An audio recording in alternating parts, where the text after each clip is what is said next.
আচ্ছা, তাহলে আপনাদের ডোমেইন 5-এ আমাদের কিছু চ্যালেঞ্জ আছে বলে মনে হচ্ছে আপনাদের।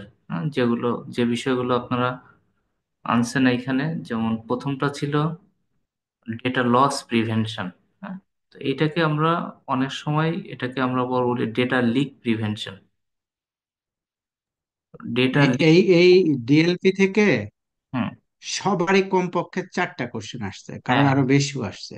কারণ হলো কি, এটা নতুন টপিক, যেহেতু নতুন অ্যাড হয়েছে সিজার রিভিউ ম্যানুয়ালে।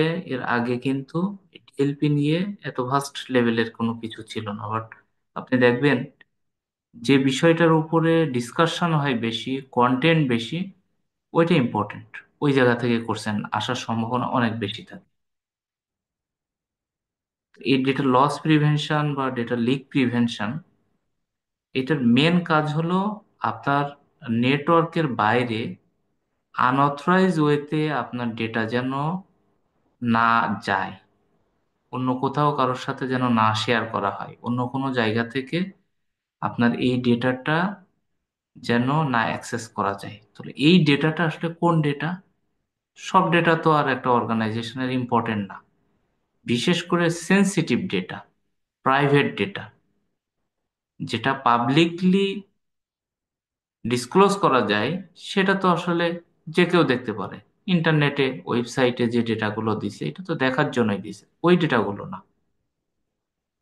যে ডেটাগুলো একটা অর্গানাইজেশনের সেনসিটিভ এবং প্রাইভেট, ওই ডেটাগুলো যদি আপনার নেটওয়ার্কের বাইরে থেকে, যাকে পারমিশন দেওয়া নেই, এরকম কেউ যেন অ্যাক্সেস না করতে পারে, কারো কাছে যেন এই ডেটাটা না যায়, এই জন্য আমরা যে মেকানিজমটা ইউজ করি সেটাকে আমরা বলি ডেটা লস প্রিভেনশন। এই প্রিভেন্ট করার জন্য আমাদের কি করতে হয়? আমাদের বিভিন্ন ধরনের strategy, that's mean action plan থাকে, বিভিন্ন পলিসি তৈরি করা হয়, বিভিন্ন টুলস পারচেস করা হয়, আবার ওই পলিসিগুলো ওই টুলসের মাধ্যমে ইমপ্লিমেন্ট করা হয়, বিভিন্ন প্রসেস ডিজাইন করা হয়। প্রসেসগুলো কেন? কারণ স্টেপ বাই স্টেপ কাজ করে যেন ওইটাকে, মানে স্ট্রং ওয়েতে যেন প্রিভেন্ট করা যায়, যেটাকে আমরা আবার বলি ডিফেন্স ইন ডেপথ। তাহলে ডিএলপির মেন কনসেপ্ট যেটা, সেটা আমাদের কাছে ক্লিয়ার, যে আমার সেন্সিটিভ ডেটাটাকে প্রোটেক্ট করার জন্য, যেমন এটা হইতে পারে একটা ফাইন্যান্সিয়াল অর্গানাইজেশনের, অথবা ইন্টেলেকচুয়াল প্রপার্টি যেগুলো, পার্সোনাল ডেটা, এইগুলো যেন প্রিভেন্ট করা যায়। তো এই ডেটাটা আসলে নেটওয়ার্কের বাইরে কেন যায়? দুইটা কারণে যায় মেন। একটা হচ্ছে অ্যাক্সিডেন্টাল, যারা এই সেন্সিটিভ ডেটা নিয়ে কাজ করতেছে তাদের হয়তো ভুলবশত বুঝতে পারে নাই, ল্যাক অফ নলেজ, ট্রেনিং নাই ঠিক মতো, যার কারণে উনি অ্যাক্সিডেন্টালি এই ডেটাটা নেটওয়ার্কের বাইরে চলে গেছে।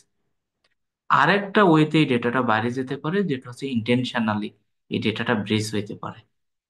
আমি অর্গানাইজেশনে চাকরি করি, আমার অর্গানাইজেশনের প্রতি আমার দেখা যাচ্ছে কোনো রাগ আছে, অথবা কেউ আমাকে কোনো প্রলোভন দেখালো যে এই ডেটাটা যদি তুমি লিক করো তুমি এই পরিমাণ টাকা পাবা। তাইলে আমরা কি করি, ওই ডেটাটা তখন দেখা যাচ্ছে মানে আনইথিক্যাল ওয়েতে আমরা এই ডেটাটা তাদের কাছে শেয়ার করি। এইটাকে আমরা বলতেছি যে ইন্টেনশনাল ডেটা ব্রিচ। তো এই ডেটাটা আসলে ব্রিচ হয় কেন? মানে কিভাবে ডেটাটা ব্রিচ হয়, এক জায়গা থেকে আরেক জায়গায় যায়? আমরা ডেটার কয়টা স্টেজ বলছিলাম? হ্যাঁ, তিনটা বলছিলাম না? এক নম্বরে কি ছিল? ডেটা অ্যাট রেস্ট, যখন সার্ভারের হুম, মধ্যে ডেটাটা থাকে। আর একটা কি বলছিলাম? ডেটা ইন মোশন, যখন ডেটাটা এক জায়গা থেকে আরেক জায়গায় যাচ্ছে। আর ডেটা ইন ইউজ, বিশেষ করে দেখা যাচ্ছে ডেটাগুলো অ্যাক্সেস করা হচ্ছে, অথবা ইউজারের মাধ্যমে এগুলো প্রসেস করা হচ্ছে, র্যাম রম, এই মেমোরিগুলোতে যখন ডেটাগুলো সেভ থাকতেছে। মূলত এই তিনটা জায়গা থেকে, এই তিনটা অবস্থান থেকে মূলত ডেটাটা লিক হওয়ার সম্ভাবনা থাকে। তাহলে এই লিকেজ প্রিভেন্ট করার জন্য আমরা কি বললাম, যে আমাদের বিভিন্ন ধরনের টুলস বা কন্ট্রোল আমরা ইমপ্লিমেন্ট করি। তাহলে কি কি ধরনের কন্ট্রোল এখানে এই ম্যানুয়ালের মধ্যে বলা হয়েছে? এটা মেন কন্ট্রোলার। যেমন এন্ড পয়েন্ট, এন্ড পয়েন্ট কি, আপনি যে কম্পিউটার থেকে, যে মোবাইল থেকে, যে ল্যাপটপ থেকে আপনি কাজটা করতেছেন, এইখান থেকে আপনার ডেটাটা যেন লিক না হয়, এই জন্য আমরা endpoint data loss prevention system আমরা ইমপ্লিমেন্ট করি। যে আপনি যেমন আপনি কোনো একটা কম্পিউটারে কাজ করেন, তাহলে ওই কম্পিউটারে যেন ইউএসবি পেন ড্রাইভ যেন ইউজ না করা যায়, এই জন্য আপনি ওইগুলো ডিসেবল করে দিচ্ছেন। অথবা আপনি অ্যাক্টিভ ডিরেক্টরি ডোমেইন কন্ট্রোলার বসাচ্ছেন, সেটা কি, যে একটা সিঙ্গেল জায়গা থেকে টোটাল কম্পিউটারগুলো আপনি এইখানে ইয়ে করবেন, মানে আপনি ম্যানেজ করবেন কোনো ইউজার কি করতেছে না করতেছে, কোন ধরনের সফটওয়্যার ইনস্টল সে যেন না করতে পারে। এই ইউজারদের উপরে আপনার একটা কন্ট্রোল আপনি ইয়ে করতে পারেন।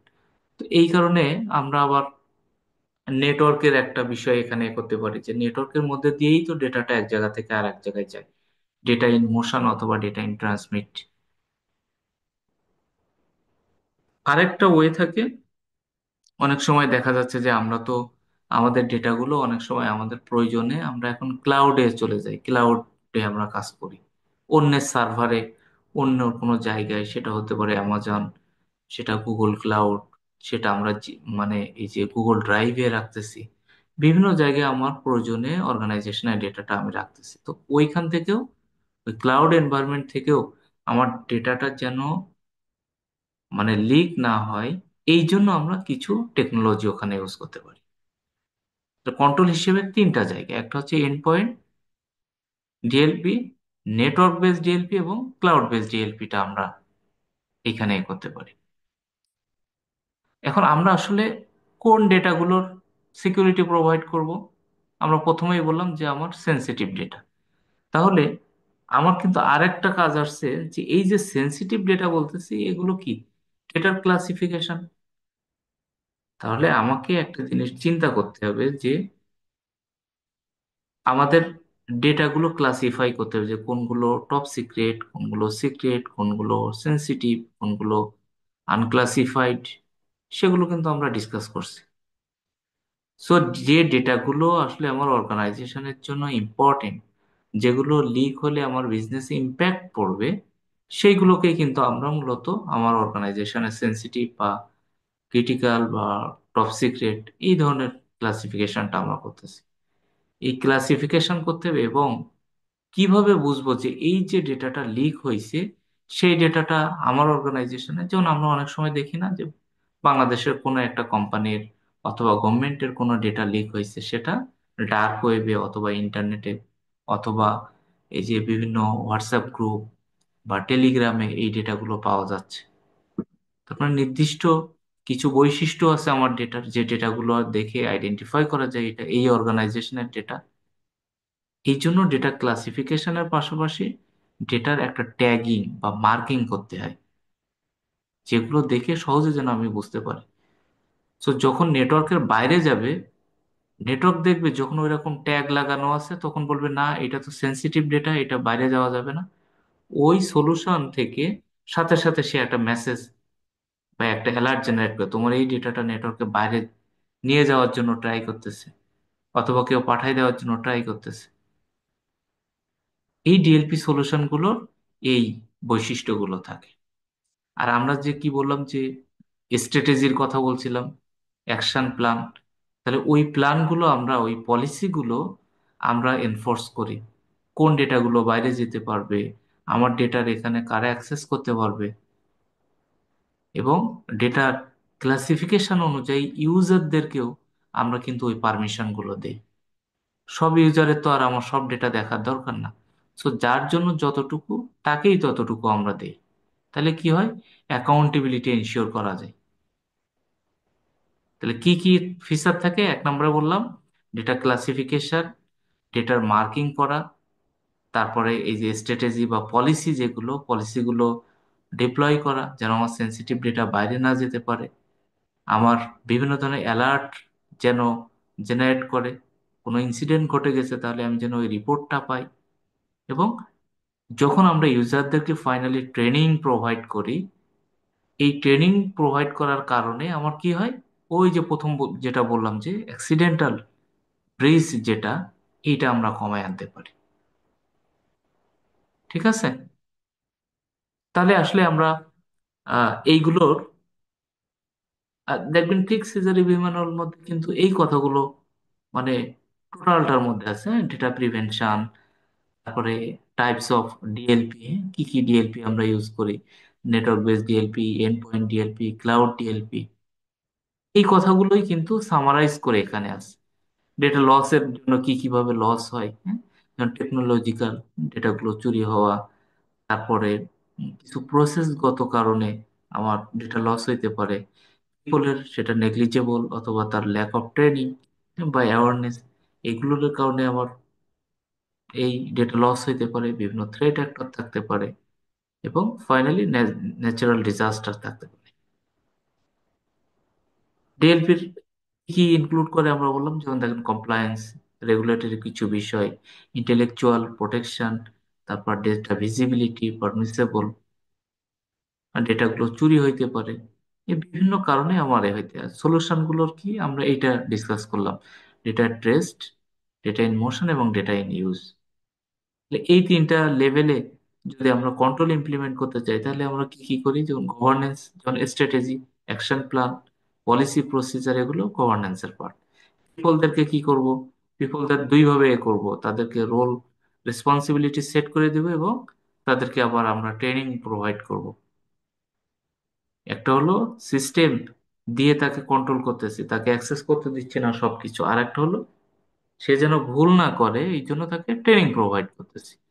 আর এপি সলিউশন ডিপ্লয়মেন্ট করতে পারি, মানে আমি বিভিন্ন টুলস যেগুলো আছে সেগুলো আমরা ডিপ্লয় করতে পারি, কিছু মেকানিজম এ করতে পারি, যখন ডেটাটা নেটওয়ার্কের মধ্যে দিয়ে যাচ্ছে তখন যেন ডেটাটা এনক্রিপ্টেড অবস্থায় যায়, তাহলে কি হবে, আমার ডেটা যদি লিকও হয়ে যায়, কেউ চুরিও করে, কোনো সমস্যা নাই। কেন সমস্যা নেই, কারণ হচ্ছে সে তো এটা পড়তে পারবে না, এটা আনরিডেবল একটা ফরম্যাটে, এনক্রিপ্টেড ডেটা, সে কোনো কাজ করতে পারবে না। আইটি রিলেটেড কিছু কন্ট্রোল আমরা ইমপ্লিমেন্ট করতে পারি। এই কন্ট্রোল গুলো কি, ওই যে আমরা ফায়ারওয়ালের কথা বললাম, এন্ড পয়েন্ট সলিউশনের কথা বললাম, নেটওয়ার্ক বেস সলিউশনের কথা বললাম, সেগুলো আমরা করতে পারি। তো ডিএলপির কন্টেন্ট অ্যানালাইসিস মেথড, কি কিভাবে আমরা ডিএলপির এই কন্টেন্ট গুলো আমরা অ্যানালাইসিস করি, একটা ডেটা নেটওয়ার্কের বাইরে যাচ্ছে বা গেছে, কিভাবে আমরা এই কন্টেন্ট গুলো আমরা মানে অ্যানালাইসিস করি। কারণ এখানে বিভিন্ন ধরনের মেথড থাকে, হ্যাঁ, যেমন আমরা ট্যাগ লাগাই রাখছি, তো ও দেখে ওইটা বুঝতে পারে যে এই ডেটাটা আমার বা ওই জায়গার। হ্যাঁ, যেমন দেখা যাচ্ছে যে একটা 16 ডিজিটের আমার ক্রেডিট কার্ডের নাম্বার, তার মানে বোঝা যায় এই ডেটাটা ক্রেডিট কার্ডের। এখন যদি এখানে 12 ইয়ে থাকে অথবা 13 থাকে, তখন আমরা কিন্তু মনে করি ও আচ্ছা, তাহলে এইটা তো আসলে ক্রেডিট কার্ডের হওয়ার সম্ভাবনা, এটা সম্ভাবনা হয়তো কোনো একটা অর্গানাইজেশনের অ্যাকাউন্টের ইনফরমেশন, অ্যাকাউন্ট নাম্বার এটা। তারপরে স্ট্রাকচার, ফিঙ্গারপ্রিন্টিং, এই মেকানিজম গুলো দিয়ে আমরা ওই ডেটাগুলোকে মূলত আমরা মানে আইডেন্টিফাই করি যে এই ডেটাগুলো আমার এই অর্গানাইজেশনের ডেটা। ডিএলপির ডিপ্লয়মেন্টের জন্য বেস্ট প্র্যাকটিস কি কি আছে, হ্যাঁ? তাহলে প্রথম হলো কি, ম্যানেজেরিয়াল লেভেল থেকে বা অ্যাডমিনিস্ট্রেটিভ কন্ট্রোল অনুযায়ী আমরা পলিসি ক্রিয়েট করতে পারি। আরেকটা বিষয় হলো সেকেন্ডলি, যেটা আমরা সব ডেটা তো আমরা অর্গানাইজেশনের সিমিলার প্রোটেকশন দিতে পারি না, কারণ কি, কারণ এই প্রোটেকশন দেওয়ার জন্য, কন্ট্রোল অ্যাপ্লাই করার জন্য আমাদের তো খরচ হয়, যার কারণে আমরা ক্লাসিফাই করি। এই ক্লাসিফিকেশন অনুযায়ী যেটা অর্গানাইজেশনের জন্য গুরুত্বপূর্ণ সেগুলোকে আমরা প্রোটেকশন দিই। ফার্স্ট লেভেলের প্রোটেকশন দেখেন, একটা ব্যাংকিং সিস্টেমে সুইফটের ডেটা বা সুইফট সার্ভার, যেগুলো ফরেন ট্রানজাকশন হয়, ডলারে বা ডিফারেন্ট কারেন্সিতে ট্রানজাকশন হয়, সেইগুলোর গুরুত্ব একরকম। আবার নর্মাল দেখা যাচ্ছে, বাংলাদেশে দেখা যাচ্ছে আপনি কোনো একটা ট্রানজাকশন করছেন, নর্মাল লেভেলের ট্রানজাকশন, ইউটিলিটি অথবা অন্য যেগুলোর সাথে মানে ফাইন্যান্সিয়াল ইম্প্যাক্ট এত বেশি না, সেগুলো তো আর আপনি সেম গুরুত্ব দিবেন না। যার কারণে এই ক্লাসিফিকেশন এবং কোন লেভেলের সিকিউরিটি আপনার এখানে প্রোভাইড করতে হবে সেই বিষয়গুলো দেখবে। একটা জিনিস সবসময় মাথায় রাখবেন যে অডিটরের পার্সপেক্টিভে আপনাকে ম্যাক্সিমাম কোশ্চেন গুলো করে, যেহেতু আপনাদের সময় খুবই কম, সব সময় মাথায় রাখবেন যে আপনি আনসার যখন দিচ্ছেন, আনসার গুলো যেন আপনাকে ম্যানেজেরিয়াল লেভেল থেকে হয়, একটা সাস্টেইনেবল আনসার তারা এটাই করে। আপনার কাছে এসে একজন যদি বলে যে স্যার আহ, আমার এই কম্পিউটারটা কাজ করতেছে না, এখন যদি আপনি বলেন আচ্ছা কাজ করতেছে না, আপনি রিস্টার্ট দেন, দেখেন ঠিক হয় কিনা, তাহলে এটা কিন্তু ম্যানেজেরিয়াল আনসার হলো না। আপনার ম্যানেজমেন্টের কাছে যেয়ে বলবেন আচ্ছা কিছুদিন আগে তো আপনি এরকম করছিলেন, বিষয়টা তো ভালোভাবে দেখার দরকার যে এর মধ্যে আসলে কোনো সমস্যা আছে কিনা। আচ্ছা আপনি একজন বিশেষজ্ঞ দিয়ে দেখান, অথবা আপনি এই বিষয়টা একটু ভালোভাবে দেখেন, অথবা আপনাকে বলছে যে আপনার কি প্রবলেম, সেই অনুযায়ী শুনে আপনি সেই স্পেসিফিক সলিউশনটা আপনি দিলেন, যেটা পার্মানেন্টলি এটা সলভ করতে পারে। আপনাকে ওই লেভেলের আনসার গুলো ওইভাবে আনসার দিতে হবে। এবং আপনি যখন আনসার গুলো দিবেন, সব সময় কিন্তু একটা জিনিস আমি বারবার রিকোয়েস্ট করতেছি, আপনি ফুল টাইমটা ইউটিলাইজ করার ট্রাই করবেন। ফার্স্ট টাইমে আপনি সব আনসার গুলো দিয়ে যাবেন। হ্যাঁ, মনে করেন যে আপনার একটা আনসার দিতে দিতে একটা কোশ্চেনে কনফিউশন আছে, ওকে ফাইন, আপনার কনফিউশনের মধ্য থেকে ওইটা আপনি ফ্ল্যাগ দিয়ে মার্ক করে রাখবেন, ফ্ল্যাগ দিবেন, মার্ক করে রাখবেন। এবং আপনার ওই সময় যেটাকে কম্পারেটিভলি ভালো মনে হয়েছে আপনি সেটাও ওখানে সিলেক্ট করে তারপরে যাবেন। আপনি যখন সময় পাবেন, মানে শেষ করার পরে সব আনসার গুলো, তখন আপনি ওইগুলো রিভিউ করবেন। কারণ হলো যে আপনার লাস্টের দিকে এসে 3 ঘন্টা বা 2 ঘন্টা পরে কিন্তু আসলে আপনার প্রথম দিকে ব্রেনটা যেভাবে কাজ করে ওইভাবে কিন্তু আপনার কাজ করবে না। যার কারণে আপনি ওই ফার্স্ট টাইমেই আপনি ওইগুলো, মানে আপনার আনসার গুলো দিবেন, তারপরও যদি আপনি এটা রিভিউ করতে চান আপনি এটা রিভিউ করবেন পরবর্তীতে। হ্যাঁ, আর ফুল টাইমটা ফ্ল্যাগিং যখন, এর কি ওই থাকে ভাই? হ্যাঁ হ্যাঁ ফ্ল্যাগ দেওয়া যায়। আপনি নিচে নিচে দেখবেন এরকম 1 2 3 4 এইভাবে 150টা ফ্ল্যাগ দেওয়া আছে। তা আপনি ওই যখন ফ্ল্যাগ দিবেন তখন ওইটা কি রেড কালার মতো থাকে, মানে কিছুটা মেরুন কালারের মতো হয়ে থাকে। তো পরবর্তীতে আপনি ওই ট্যাবে ক্লিক করলে এটা আপনার কনফিউশন সেটাই করতে পারেন, এবার আপনি আনফ্ল্যাগ করতে পারেন।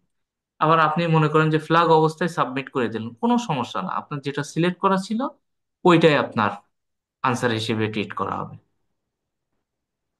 হ্যাঁ, আপনি যে ফ্ল্যাগ, স্ক্রিনের নিচে ফ্ল্যাগের ওই অপশন গুলো থাকে? হ্যাঁ ফ্ল্যাগের নিচে এখানে অপশন গুলো থাকবে, উপরে টাইমটা দেখা যাবে।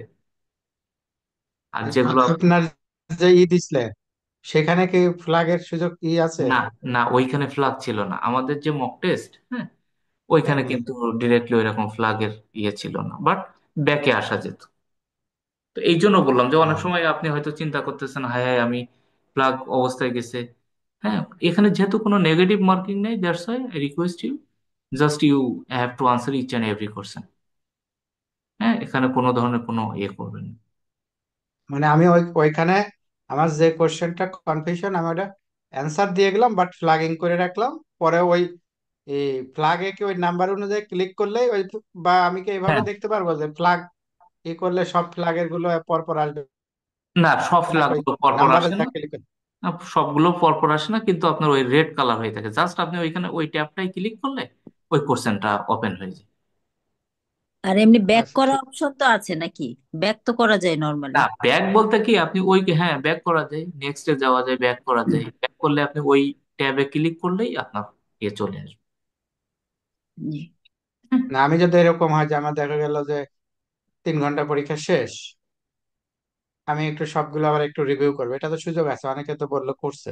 হ্যাঁ করবেন, করা যাবে, কোনো সমস্যা নেই। ওই নেক্সট প্রিভিয়াস এরকম অপশন থাকে না? হ্যাঁ নেক্সট প্রিভিয়াস, অথবা আপনার তো ট্যাবই আছে, ওই ট্যাবে আচ্ছা আপনি আচ্ছা। ক্লিক করে 1 নম্বরে ক্লিক করেন, করে আবার নেক্সটে নেক্সটে নেক্সটে আপনি করতে পারবেন। আচ্ছা ঠিক আছে হ্যাঁ, ভাই। তাহলে ডিএলপি সম্পর্কে কি মোটামুটি একটা আছে হয়েছে। একটা জিনিস মনে রাখবেন, ডেটাটা যখন ট্রান্সমিট হবে এক জায়গা থেকে আর এক জায়গায় যাবে, তখন আপনার মেন টার্গেট রাখতে হবে ওইটা যেন এনক্রিপ্টেড অবস্থায় থাকে। আপনি হেড অফিস থেকে একটা ডেটা কোনো একটা ব্রাঞ্চে বা কোথাও নিয়ে যাচ্ছেন, ক্যারি করতেছেন, সেটা পেন ড্রাইভে সিডি ড্রাইভে, তাহলে আপনার কি করতে হবে, সেটা যেন এনক্রিপ্টেড অবস্থায় থাকে। এবং আপনি প্রাইমারি সাইটে যেরকম ডেটা সেন্টারে যেরকম সিকিউরিটি দিচ্ছেন, ঠিক একই সিকিউরিটিটা কিন্তু আপনার অফ সাইটে দিতে হবে যেখানে ডেটাটা রাখতেছেন। কারণ কি? কারণ চুরি তো ওইখান থেকে হয়ে যেতে পারে, ডেটাটা তো ওইখানেও ড্যামেজ হয়ে যেতে পারে। এইটা যেন না হয়, সেটা আমাদেরকে মাথায় আনতে, এবং সব সময় চারটা বিষয় মাথায় রাখবেন যে এটার রিস্ক কি। হ্যাঁ, যেমন এটার সুবিধা কি, এটার অসুবিধা কি, এটার রিস্ক কি, কেন আপনি, মানে কি ধরনের কন্ট্রোল এখানে ইমপ্লিমেন্ট করা যায়। অডিটর হিসেবে আপনি যে কি চেক করবেন। যেমন আজকে একজন আমাকে একটা কোশ্চেন দিছে, উনি সম্ভবত ওই যে আইসিএবি এর আপনাদের যে আহ, যে আইটি গভর্নেন্সের ওই পরীক্ষাটা দেবে, ওনার কনফিউশন হয়েছে যে ওনাকে একটা কোশ্চেন দিছে যে একজন অডিটর কোন ধরনের ডেটাটাকে বা কোন রিপোর্টটাকে সব থেকে মানে অ্যাকসেপ্টেবল তার কাছে, কোন রিপোর্টটা, কোন তথ্যটা তার কাছে সব থেকে অ্যাকসেপ্টেবল। তো সেখানে হয়তো আছে internal auditor, external auditor report, internal auditor report, ম্যানেজমেন্টের রিপোর্ট, এরকম। আসলে সিজার রিভিউ ম্যানুয়ালে দেওয়া আছে কি এক্সটার্নাল অডিটরের রিপোর্ট। এইটা উনি মেনে নিতে পারতেছিলেন না। উনি মেনে নিতে পারতেছিল না কারণ উনি চিন্তা করতেছিলেন বাংলাদেশের পার্সপেক্টিভে। অডিটর আমরা অনেক সময় দেখা যাচ্ছে রিপোর্টগুলো ওইভাবে না দিয়ে ম্যানেজমেন্টের কথা অনুযায়ী অনেক প্রফেশনাল তারা এই রিপোর্টগুলো তাদের মতো করে দেয়, যেটা আনএথিক্যাল। বাট বাইরের দেশগুলোতে যখন এক্সটার্নাল অডিটররা অডিট করে, তখন কিন্তু সেটাই, মানে এটার প্রতি কিন্তু একটা থার্ড পার্টি অডিট রিপোর্টের মতো একদম ট্রাস্টেড একটা জিনিস। কোনো মতেই তারা এটা কম্প্রোমাইজ করে না। অডিট মানেই অ্যাকুরেট জিনিস, তারা কম্প্রোমাইজ এই শব্দটা তাদের ডিকশনারিতে নাই। দ্যাটস ওয়াই আনসারটা কিন্তু হচ্ছে এক্সটার্নাল অডিটর যে এটা দেবে। আপনি ওই এই বিষয়গুলো করবেন। যেমন আমরা কি কি বলছিলাম যে যে কোনো সিনারিওতে মানুষের নিরাপত্তা সব থেকে ফার্স্ট প্রায়োরিটি। যে কোনো সিনারিওতে আপনি দেখবেন যে আমাদের এই যে নেটওয়ার্ক যেটা বিশেষ করে অপটিক্যাল ফাইবার, এটা সব থেকে সিকিউর, সব থেকে ভালো, লং ডিস্টেন্সের জন্য ভালো। তারপরে আপনি বিসিপি, ডিআরপি, হ্যাঁ, এগুলো নিয়েও আমরা একটু কথা বলবো এটা। ঠিক আছে, তাহলে আমরা ডিএলপি সম্পর্কে কি আহ, ধারণা হয়েছে মোটামুটি? জি ভাই, আচ্ছা একটা দুইটা ইস্যুর সাথেই করে ওই যে মানে জাস্ট কনফার্মেশনের জন্য, আজকে এরকম একটা কোশ্চেন পাস করেছেন, ওনার আসছিল যে ওনার একটা মোবাইল ডিভাইস, মোবাইল আর কি, মোবাইলে যে মোবাইল ডিভাইস বা মোবাইল এরকমই কিছু আসছে যে ওইটা ওই যে চুরি হয়ে গেছে। ওকে। হ্যাঁ, চুরি হয়ে গেছে এখন, বা লস্ট আর কি, চুরি মানে কি লস্ট। এখন এই ক্ষেত্রে তার বেস্ট এটা কি, অপশনটা কি, মানে যাতে তার এটা এটা কম হয় আর কি, ঝুঁকিটা কমে যায় আর কি। হ্যাঁ, ঝুঁকিটা কমে যায়। প্রথমত কি করতে হবে এখানে, কয়েকটা প্রসেস তাকে মেনটেন করতে হবে। এক নম্বর হলো যে মোবাইল ডিভাইস যেগুলো থাকবে, হ্যাঁ, মোবাইল ডিভাইসে আপনার প্রথম কাজ যেটা, সেটা হলো মোবাইল ডিভাইসের মধ্যে আপনার ছোট একটা নোটপ্যাড অথবা টেক্সট যেন ওখানে লেখা থাকে, যে চুরি হয়ে গেলে অথবা হারাই গেলে কেউ পেলে এই ইনফরমেশনটা আমাদের এইখানে দেওয়ার জন্য অনুরোধ করা হলো। সে কিন্তু এমন কোনো অ্যাট্রাকটিভ নেম লিখবে না যে নামটা লিখলে মানুষের আকর্ষণ বাড়ে, দেখি তো এর মধ্যে কি। আপনি লিখে রাখলেন অমুক ব্যাংকের সুইফটের ডেটা অথবা প্রমোশন লিস্ট, তো এটা তো মানে খুব অ্যাট্রাকটিভ নেম, এরকম কোনো কিছু করা যাবে না। হ্যাঁ, একটা বিষয়। আরেকটা বিষয় হলো যে ডেটাটা এনক্রিপ্টেড অবস্থায় থাকে, যেন পাসওয়ার্ড প্রোটেক্টেড যেন থাকে, সেটা আপনাকে খেয়াল করতে হবে। যেন পাসওয়ার্ড প্রোটেক্টেড ডেটাটা এখানে থাকে, সেটা তাহলে কি হবে যে আপনি আরেকজন পাইছে এনক্রিপ্টেড করা অথবা এটা পাসওয়ার্ড প্রোটেক্টেড, উনি এটা হয়তো ব্রেক করতে পারবে না। তাহলে আপনার অর্গানাইজেশনের জন্য থ্রেট কমবে।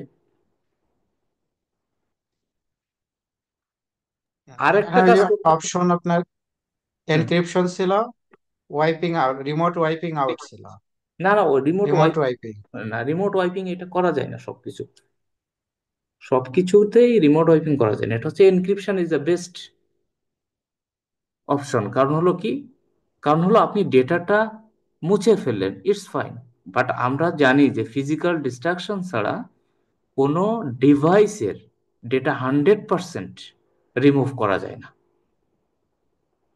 তাই না? এই জন্য আপনি যদি এনক্রিপ্টেড করেন তাহলে তো সে ডেটাটা দেখতে পারতেছে না। This is the best option. এখন ফিজিক্যাল ডিস্ট্রাকশন যদি না থাকে, তাহলে সেকেন্ড কি ডিম্যাগনেটাইজড হয় ডিম্যাগনেটাইজ ইয়ে এনক্রিপশন? হইতে পারে, বাট ওইটা তো হারাই গেছে, আপনি ওইটা কিভাবে পাবেন? ওইটা না, আপনার। ওইটার কথা বলছি না, এমনিতে কোনোটা যেটা আমরা যখন ওই যে করতে চাই, ডেটা ডিলিট করতে চাই বা করতে চাই, সেক্ষেত্রে তো ফিজিক্যাল ডিস্ট্রাকশন তো বেস্ট। যদি ফিজিক্যাল হ্যাঁ, ডিস্ট্রাকশন অপশনে না থাকে, তাহলে সেক্ষেত্রে কি ডিম্যাগনেটাইজ? হ্যাঁ, ডিম্যাগনেটাইজ সেটা সেকেন্ড অপশন হইতে পারে। এটা হলো কি, তাহলে আপনার কি হবে, ডিম্যাগনেটাইজ হলে ও ম্যাগনেটিক একটা ফিল্ড তৈরি করে ওই ডেটাগুলো সে ডিস্ট্রয় করে দেওয়ার ট্রাই করে। এটা হচ্ছে সেকেন্ড চয়েস। ওভার রিটেন এবং ডিম্যাগনেটাইজের মধ্যে কোনটা বেশি সেফ? ওভার রিটেন খুবই মানে কি, মানে নর্মাল। রিপিটেডলি ওভার রিটেন হ্যাঁ, রিপিটেডলি ওভার রিটেন এটা হচ্ছে খুবই নর্মাল। এটা কোনো নর্মাল। সলিউশন না, কারণ হলো কি আপনি যখন ফরেনসিক করবেন তখন ইজিলি আবার ওইগুলো আপনি মানে ইয়ে পেয়ে যাবেন, ইজিলি ওই ডেটাগুলো রিট্রিভ করা যাবে। হ্যাঁ, বুঝতে পারছেন? জি। আচ্ছা, এখন সেকেন্ড ছিল কি লগ ম্যানেজমেন্ট নাকি?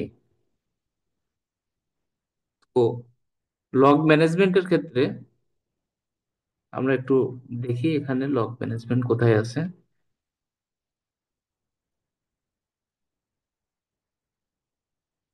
কত পয়েন্ট, কত পেজে, আপনারা কি বলতে পারবেন?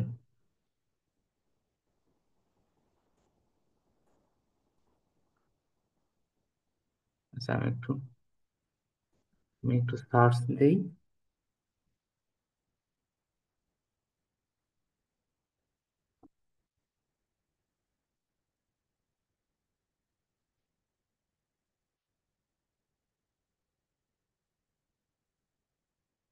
লগ ম্যানেজমেন্ট, আচ্ছা থাকুক, আমরা বাই দিস টাইম একটু ডিসকাশন করি। আপনার লগ ম্যানেজমেন্টের ক্ষেত্রে প্রথমত আমাকে দেখতে হবে যে আসলে বিষয় হলো লগ ম্যানেজমেন্ট। লগ বলতে কি? লগ বলতে আমরা যখন কোনো কাজ করি, কাজ করার ক্ষেত্রে আমার কোনো কিছু একটা আউটপুট আসতেছে, জেনারেট হচ্ছে, অ্যাক্টিভিটি লগ হচ্ছে, বিভিন্ন ধরনের লগ কিন্তু আমার এখানে থাকে। আমি যে একটা কম্পিউটার সিস্টেমে কাজ করতেছি, কোনো একটা অ্যাপ্লিকেশন নিয়ে কাজ করতেছি, তো এই আইটি এনভায়রনমেন্টে আমি যে কাজ করতেছি, প্রত্যেকটা কাজের জন্য, প্রত্যেকটা ইভেন্টের জন্য আমার কিছু লগ জেনারেট হয়। এই লগগুলোকে বিভিন্ন ভাবে আমরা বলতে পারি, যেমন অ্যাক্টিভিটি লগ হইতে পারে, অডিট লগ হইতে পারে, সিকিউরিটি লগ হইতে পারে। তাহলে এই লগগুলোকে ম্যানেজ করা বলতে কি বুঝি? লগগুলোকে ম্যানেজ করা হলো যে আমার একটা লগ কালেকশন করা থেকে শুরু করে ওই লগটাকে ডিস্ট্রয় করা পর্যন্ত। তাহলে আমরা প্রথমে কি করি, লগটাকে কালেক্ট করি। সেকেন্ডলি আমরা কি করি, লগটাকে কালেক্ট করে তো একটা জায়গায় রাখতে হবে, স্টোরেজ। কেন স্টোরেজ করে রাখি? কারণ ওই লগটা আমাদেরকে বিভিন্ন প্রয়োজনে আমাকে অ্যানালাইসিস করতে হয়। আসলে কোনো অঘটন ঘটছে কিনা, কোনো ফ্রডান্টাল ট্রানজাকশন হয়েছে কিনা, বা ট্রানজাকশন গুলো ঠিক মতো হচ্ছে কিনা, এই জন্য আমরা কি করি, আমরা লগটাকে অ্যানালাইসিস করি। এবং আরেকটা কাজ করি যে আসলে ওই যে আমি বললাম যে এন্ড পয়েন্ট সলিউশন আপনি ব্যবহার করছেন, কোনো আনঅথরাইজ কোনো কিছু হলে সে আপনাকে অ্যালার্ট জেনারেট করতেছে। তো এই অ্যালার্ট জেনারেট করতেছে তার মানে কি, কন্টিনিউয়াসলি কিন্তু আমার ও মনিটরিং করতেছে লগগুলো, সাসপিশিয়াস কোনো কিছু হচ্ছে কিনা। তাহলে এই চারটা করি, এবং ফাইনালি এই লগগুলো আসলে আমরা কতদিন ধরে রাখবো?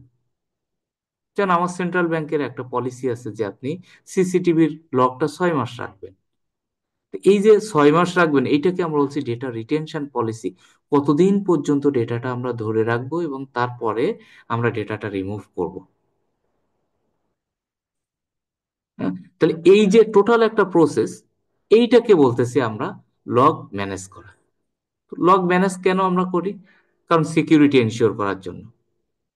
হঠাৎ করে কোনো ইনসিডেন্ট যদি হয়, তাহলে আমরা যেন রেসপন্স করতে পারি। রেগুলেটরি কমপ্লায়েন্স ইস্যু যেগুলো, সেগুলো যেন আমরা মিটিগেট করতে পারি। এবং আরেকটা কারণে এ করি যে সিস্টেমের লকটা দেখি, ওর পারফরমেন্সটা যেমনটা হওয়ার কথা ছিল, ওর এফিসিয়েন্সি যতটুকু হওয়ার কথা, ও ইফেক্টিভনেস কিনা, এইটা আমরা এই লগ দেখে বুঝতে পারি। যারা আমরা অনেক সময় ট্রিটমেন্টের জন্য কি আমাদের ব্লাড টেস্ট করা হয়, কারণ কি ওই ব্লাড টেস্ট করার মাধ্যমে সে বুঝতে পারে যে আসলে আমার শরীরে কি কি ধরনের প্রবলেম হচ্ছে। ঠিক একইভাবে এই লগ অ্যানালাইসিস করার মাধ্যমে বোঝা যায় যে আসলে আমার সিস্টেমটা কেমন ভাবে কাজ করতেছে, এর পারফরমেন্স কেমন, বা কোথায় এটার ইনপুট দেওয়া যায় সেটা। এখন এই লগ ম্যানেজমেন্টে আসলে আমাদের মানে কিছু চ্যালেঞ্জ থাকে, কারণ আমার এই লগগুলো তো বিভিন্ন ফরম্যাটের থাকে। একটা অর্গানাইজেশনে হয়তো 10টা অ্যাপ্লিকেশন, তাহলে 10টা অ্যাপ্লিকেশনের জন্য লগ 10 রকম হইতে পারে। তাহলে এই 10 রকম লগকে অ্যানালাইসিস করা, হ্যাঁ, হ্যান্ডেল করা, মেনটেন করা, এটা একটা চ্যালেঞ্জের ব্যাপার। মানে এইগুলো হচ্ছে আমার চ্যালেঞ্জ বা থ্রেট বা রিস্ক।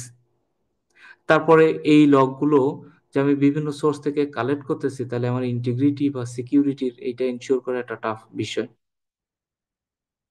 এবং আমার যে মানে ইনসাইটফুল ওয়েতে আসলে আমি এই ডেটাগুলো আবার স্টার্ট করতে পারতেছি কিনা অ্যানালাইসিস করার জন্য, সেটাও একটা বিষয়। আমাদের কিছু বেস্ট আমাদের এখানে কিছু বেস্ট প্র্যাকটিসের, হ্যাঁ, কথাও এখানে লেখা আছে। এত দূরে চলে গেছে।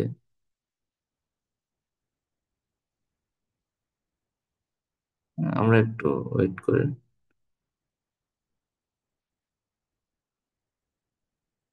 এই এই জিনিসগুলোই মূলত আপনার এ করছে, হ্যাঁ, কিভাবে লগগুলো কালেক্ট করা হয়, যে কিভাবে করা যায়।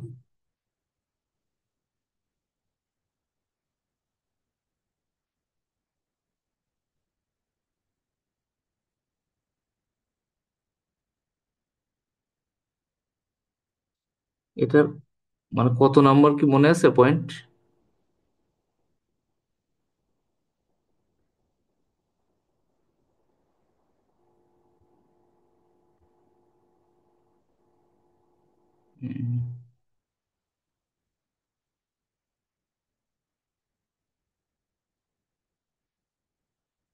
Security information and event management, হ্যাঁ, এটাও হচ্ছে আপনার ওই লগের জন্য। এই যে লগ ডেটা, এগুলো পলিসিগুলো ইমপ্লিমেন্ট করা। এই যে এখানে যেমন এই টুলস ফর অডিট ট্রায়াল, হ্যাঁ, অডিট ট্রায়াল কি, এটা কিন্তু অডিট লগ। কিভাবে আমরা এটাকে অ্যানালাইসিস করতে পারি। তো এই অ্যানালাইসিসের ক্ষেত্রে একটা জিনিস মনে রাখবেন যে আইসাকা সবসময় প্রেফার করে যে আপনি অটোমেটেড টুলস গুলো এখানে কতটুকু মানে ইউজ করতেছেন। ম্যানুয়াল সিস্টেমে আপনি কোনো লগ আইডেন্টিফাই করে ওইটাকে মানে কারেক্টলি করা যায় না, বা রিয়েল টাইম করা যায় না। কোনো ভায়োলেশন হচ্ছে কিনা সেগুলো কি আমার এই অডিট লগের মধ্যে আমার থাকে। যেমন এখানে এটা ইম্পর্টেন্ট, কারণ কি দেখেন, এখানে বলছে যখন reviewing or performing security access follow up, IS auditor should look for কি, কোন প্যাটার্ন বা কোন ট্রেন্ড এখানে চলতেছে, কোনো কিছু ভায়োলেশন হচ্ছে কিনা, পলিসিগুলো ভায়োলেশন হচ্ছে কিনা। অ্যাজ ফর এক্সাম্পল, তারা ইনকারেক্ট পাসওয়ার্ড দিয়ে ট্রাই করতেছে কিনা, 3বারের বেশি তারা ভুল পাসওয়ার্ড দিয়েছে কিনা, তাহলে সেই লগগুলো অ্যালার্মিং ওয়েতে সে যাচ্ছে কিনা। অথবা ট্রেন্ড বা ভ্যারিয়েন্স বলতে আমরা কি বলছিলাম, যে আপনি বাংলাদেশ থেকে হয়তো সকাল 9টায় ট্রানজাকশন করলেন, আপনি বিকাল 4টার সময় আমেরিকা থেকে ট্রানজাকশন করলেন। সো ফিজিক্যালি তো এরকম পসিবল না যে আপনি এই 3-4 ঘন্টার মধ্যে আমেরিকায় চলে যাবেন। সো এইটা আপনার এই ট্রেন্ড দেখে এই লগগুলো আইডেন্টিফাই করা যায়, ডিটেক্ট করা যায়।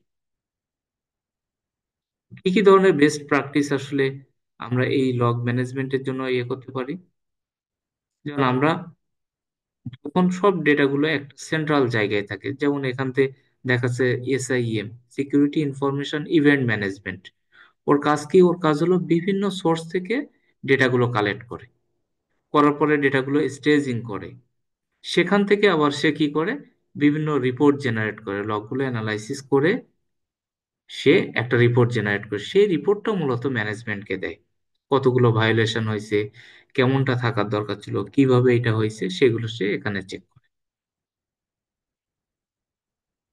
লগ ম্যানেজমেন্ট সম্পর্কে একটা ধারণা কি হয়েছে, বুঝতে পারছেন?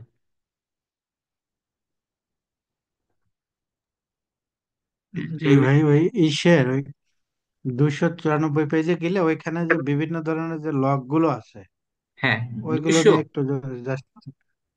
294 না? 294। আচ্ছা, এখানে 300 দেন, কারণ ওইখানে পেজটা একটু আগের কিছু চলে আসে। আচ্ছা, আসুক তারপরে। এখানে 300 না? ওকে। 300 দিলে এখানে দেখেন কত পেজ আসে। এখানে আসছে 291, তার মানে 2-3 পেজ পরে আছে। আচ্ছা, পরে আর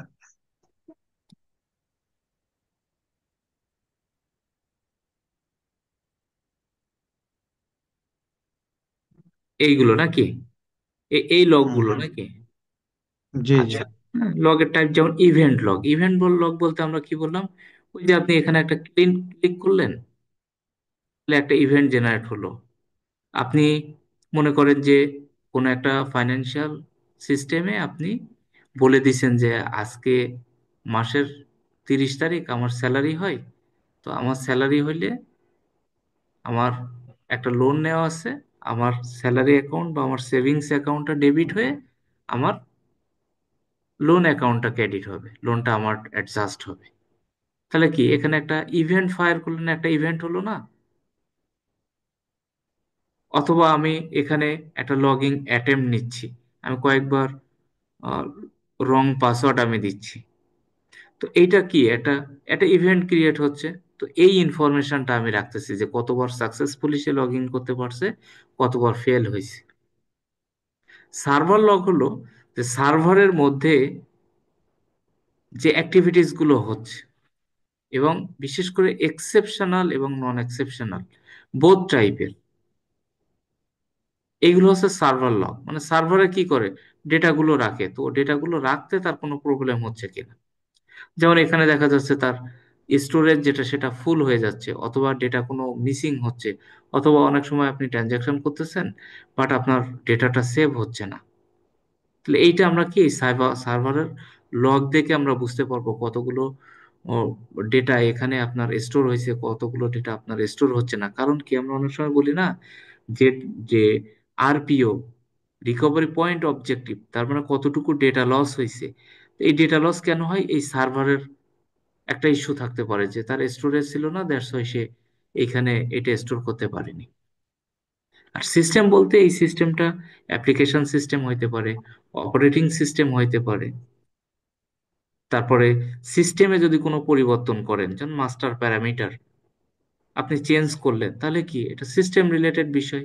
আপনি কোনো একটা অপারেটিং সিস্টেমের আপডেট দিলেন, হ্যাঁ, ফায়ারওয়ালের একটা আপগ্রেশন করলেন, তাহলে এটা হচ্ছে আপনার one kind of system log. System related কোনো পরিবর্তন, যে কোনো ধরনের পরিবর্তন, সেটা পজিটিভ হোক আর নেগেটিভ হোক, সেটার এগেনস্টে একটা লগ জেনারেট হয়। আপনি যখনই কোনো কাজ করবেন ওই কাজের এগেনস্টে একটা লগ জেনারেট হয়। অ্যাক্সেস লগ হলো যেমন আপনি ওই যে লগ ইন করার জন্য আমরা যেটা বললাম, অ্যাক্সেস করার জন্য, অথবা তাকে কিছু পাওয়ার দেওয়া আছে, সে কোনো কিছু রিড করলো, রাইট করলো, হুম, অথবা ডিলিট করলো, এগুলো হচ্ছে তার অ্যাক্সেস, মানে তার অ্যাক্টিভিটি কি কি ধরনের কাজ করছে সেগুলোর জন্য। চেঞ্জ লগ হলো কোনো মডিফিকেশন যদি করে, যেমন মনে করেন যে একজন একটা রিপোর্ট দেখছে, তাহলে কি it's one kind of event. এখন একজন একটা ডেটা মডিফাই করছে, তাহলে এটা কোথায় যাবে? চেঞ্জ, চেঞ্জে কোনো কিছু আপগ্রেশন হয়েছে। ঠিক আছে, এগুলো আপনি মানে বুঝতেই পারবেন যে আপনার কোশ্চেনের প্যাটার্ন দেখে যে আসলে আপনার কি নেই হয়। যেমন ফায়ারওয়াল লগ অথবা অপারেটিং সিস্টেম লগ। এই যে অপারেটিং সিস্টেম লগ, এটাও কিন্তু আমরা এর আগেও কিন্তু আমরা উদাহরণ হিসেবে দেখলাম যে আমার সিস্টেম লগ যেটা, আপনাকে বুঝতে হবে যে কোশ্চেনের প্যাটার্নটা আসলে কিভাবে, আপনাকে কোশ্চেনটা কিভাবে করছে সেটা আপনাকে দেখলেই হবে। হ্যাঁ, এরকম কিছু কোশ্চেন আসছে মানে হেল্প নিয়ে, ওই যে আচ্ছা, পেশেন্টের হ্যাঁ, পেশেন্ট রিলেটেড। পেশেন্টের রিলেটেড যে কোশ্চেন গুলো আসে, হ্যাঁ, সেই কোশ্চেন গুলো একটু সবসময় মাথায় রাখবেন। এই কোশ্চেন গুলো আসলে কোন ধরনের কোশ্চেন, যেমন আমরা যে পলিসির কথা বলছিলাম না, অথবা আমরা যে বিভিন্ন ধরনের হিপ্পা, জিডিপিআর মনে আছে? হিপ্পা যেটা রেগুলেশন যেটা ছিল হেলথ অর্গানাইজেশনের জন্য, আবার যখন জিডিপিআর ছিল ইউরোপিয়ান ইউনিয়নের জন্য, এবং সেখানে আমরা একটা লিস্ট দেখছিলাম না, আমেরিকান ল, ইউএস এর ল কিছু, আমরা ইউরোপিয়ান ইউনিয়নের কিছু ল দেখছিলাম ওইগুলো। তো ওইখানে কোশ্চেন গুলো কিভাবে আপনাকে করতে পারে, হয়তো আপনাকে বলছে যে আপনি একজন অডিটর, আপনি অডিট করতেছেন যে একটা কোনো একটা হসপিটালে অথবা কোনো একটা ক্লিনিকে। এই যে হসপিটাল অথবা ক্লিনিকে আপনি অডিট করতেছেন, তাহলে আপনার কোন বিষয়গুলো জানা লাগবে? যেহেতু আপনি হসপিটালে করছেন, তার মানে আপনার হিপ্পা সম্পর্কে জানা লাগবে, হেলথ অর্গানাইজেশনের। আবার আপনাকে বলছে যে কোন একটা স্কুলে আপনি কাজ করতেছেন, যেখানে আপনার স্টুডেন্টের ডেটা থাকে, এবং ওই স্টুডেন্টরা কত, তাদের বয়স হচ্ছে 15 বছর বা 18 বছরের নিচে। তাহলে আপনাকে কোন করতে হবে, কোপ বা চিলড্রেনের জন্য, চিলড্রেন প্রাইভেসি রিলেটেড, ওইগুলো হচ্ছে আপনাকে জাস্ট মাথায় রাখতে হবে। ওইখানে কোশ্চেন গুলোর অ্যান্সার যেটা আসছিল সেখানে প্রাইভেসিটা ছিল। এটা তো প্রাইভেসি রিলেটেড, এটা তো প্রাইভেসি বিষয় আর কি।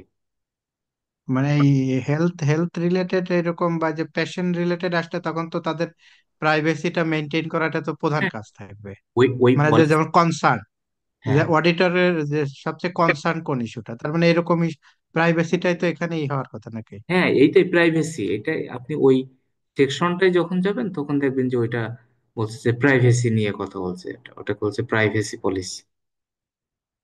হ্যাঁ, পলিসিটাকেই বলছে যে প্রাইভেসি পলিসি। এবং আমরা কি কি দেখছিলাম, সিকিউরিটির 3টা প্যারামিটার দেখছিলাম, কনফিডেন্সিয়ালিটি, ইন্টিগ্রিটি, অ্যাভেলেবিলিটি, এবং আরেকটা দেখছিলাম কিন্তু প্রাইভেসি। আমরা যে সক রিপোর্টটা দেখছিলাম, সক 1, সক 2, সক 3, তো সক 3 এবং সক 2 তে সেটা কি ছিল, প্রাইভেসি এবং সিকিউরিটি।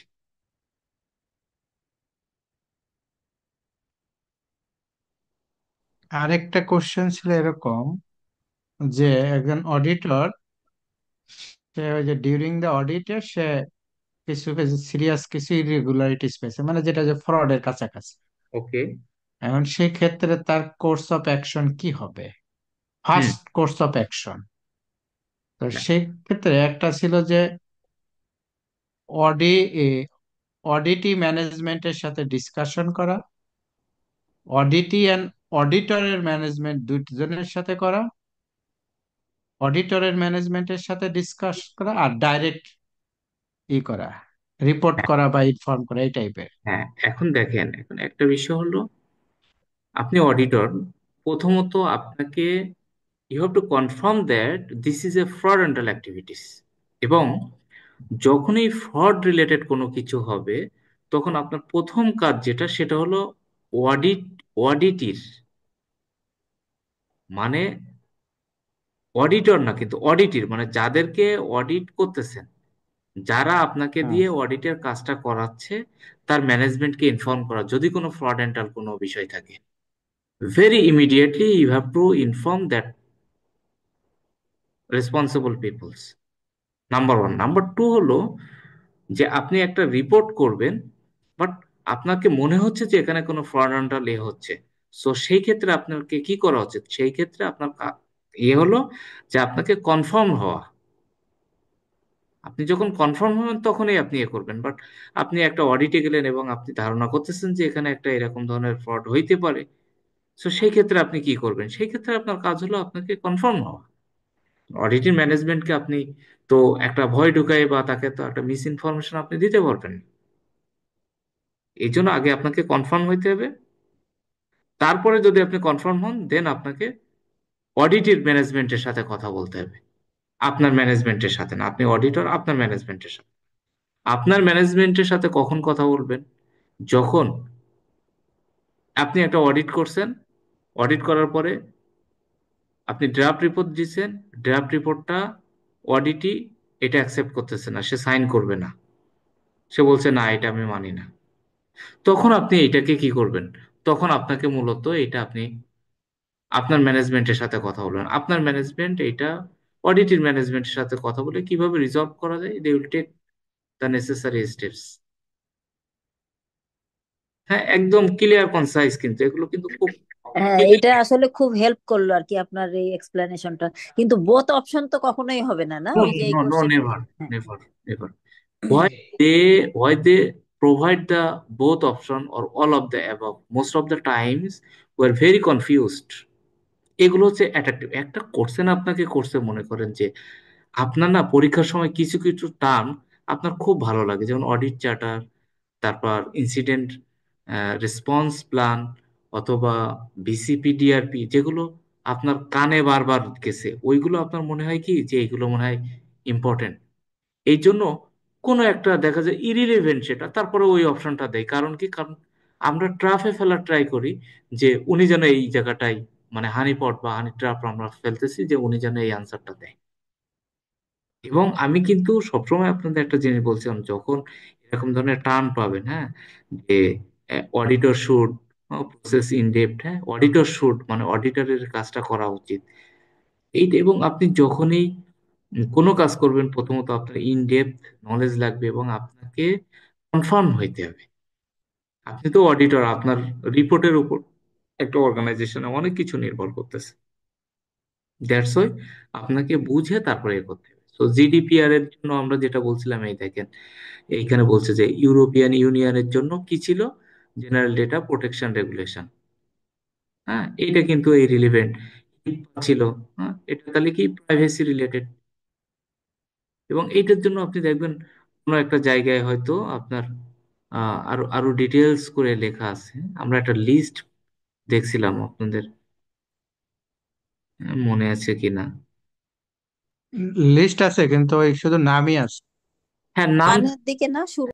হুম, আচ্ছা, নাম থাকুক, কিন্তু আপনি তো এক্সপ্লেন। এতটুকু বুঝলেন যে এটা প্রাইভেসি রিলেটেড বিষয়গুলো তারা জি। কনসার্ন, যার জন্য ফাইন্যান্সিয়াল অর্গানাইজেশনের জন্য জিএল বা জিএলবিএ। জিএল বা, হ্যাঁ, হ্যাঁ, জিএল দিয়ে। তারপরে হচ্ছে হেলথ কেয়ারের জন্য হিপ্পা, চিলড্রেনের জন্য কোপ্পা। তারপরে আচ্ছা ফারুক ভাই, জি, হ্যাঁ বুঝতে পারছি তার মানে এগুলো হলো প্রাইভেসি আর কি। হ্যাঁ, ওই, প্রাইভেসি। আচ্ছা, যদি অডিটর অডিটর মোটামুটি কনফার্ম যে এখানে ফ্রড, তার মোটামুটি সে ডিটেল, তার এখানে এখন আর সাসপেক্ট না। না। সে মোটামুটি যেটা ফাইন্ড আউট করছে এটা সিরিয়াস ইরেগুলারিটিজ, মানে এটা ফ্রড। হুম, ফ্রড। এখন এইটা সে কি জাস্ট অডিট ম্যানেজমেন্টকে জানাবে নাকি অডিট কমিটিকে জানাবে? কারণ এই ফ্রডের সাথে হয়তো অডিটের ম্যানেজমেন্ট তো জড়িত।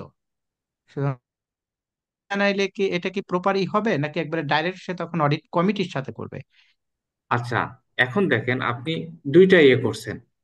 একটা হলো আপনাকে দেখতে হবে যে ওই কোশ্চেনটা কিভাবে দেওয়া আছে। যদি এরকম লেখা থাকে যে অডিটের ম্যানেজমেন্ট, হ্যাঁ, বা অডিট ম্যানেজমেন্ট আপনাকে একটা অডিটের জন্য অডিট লেটার অথবা অডিট চার্টার ইস্যু করছে, তাহলে আপনাকে কার কাছে দিতে হবে?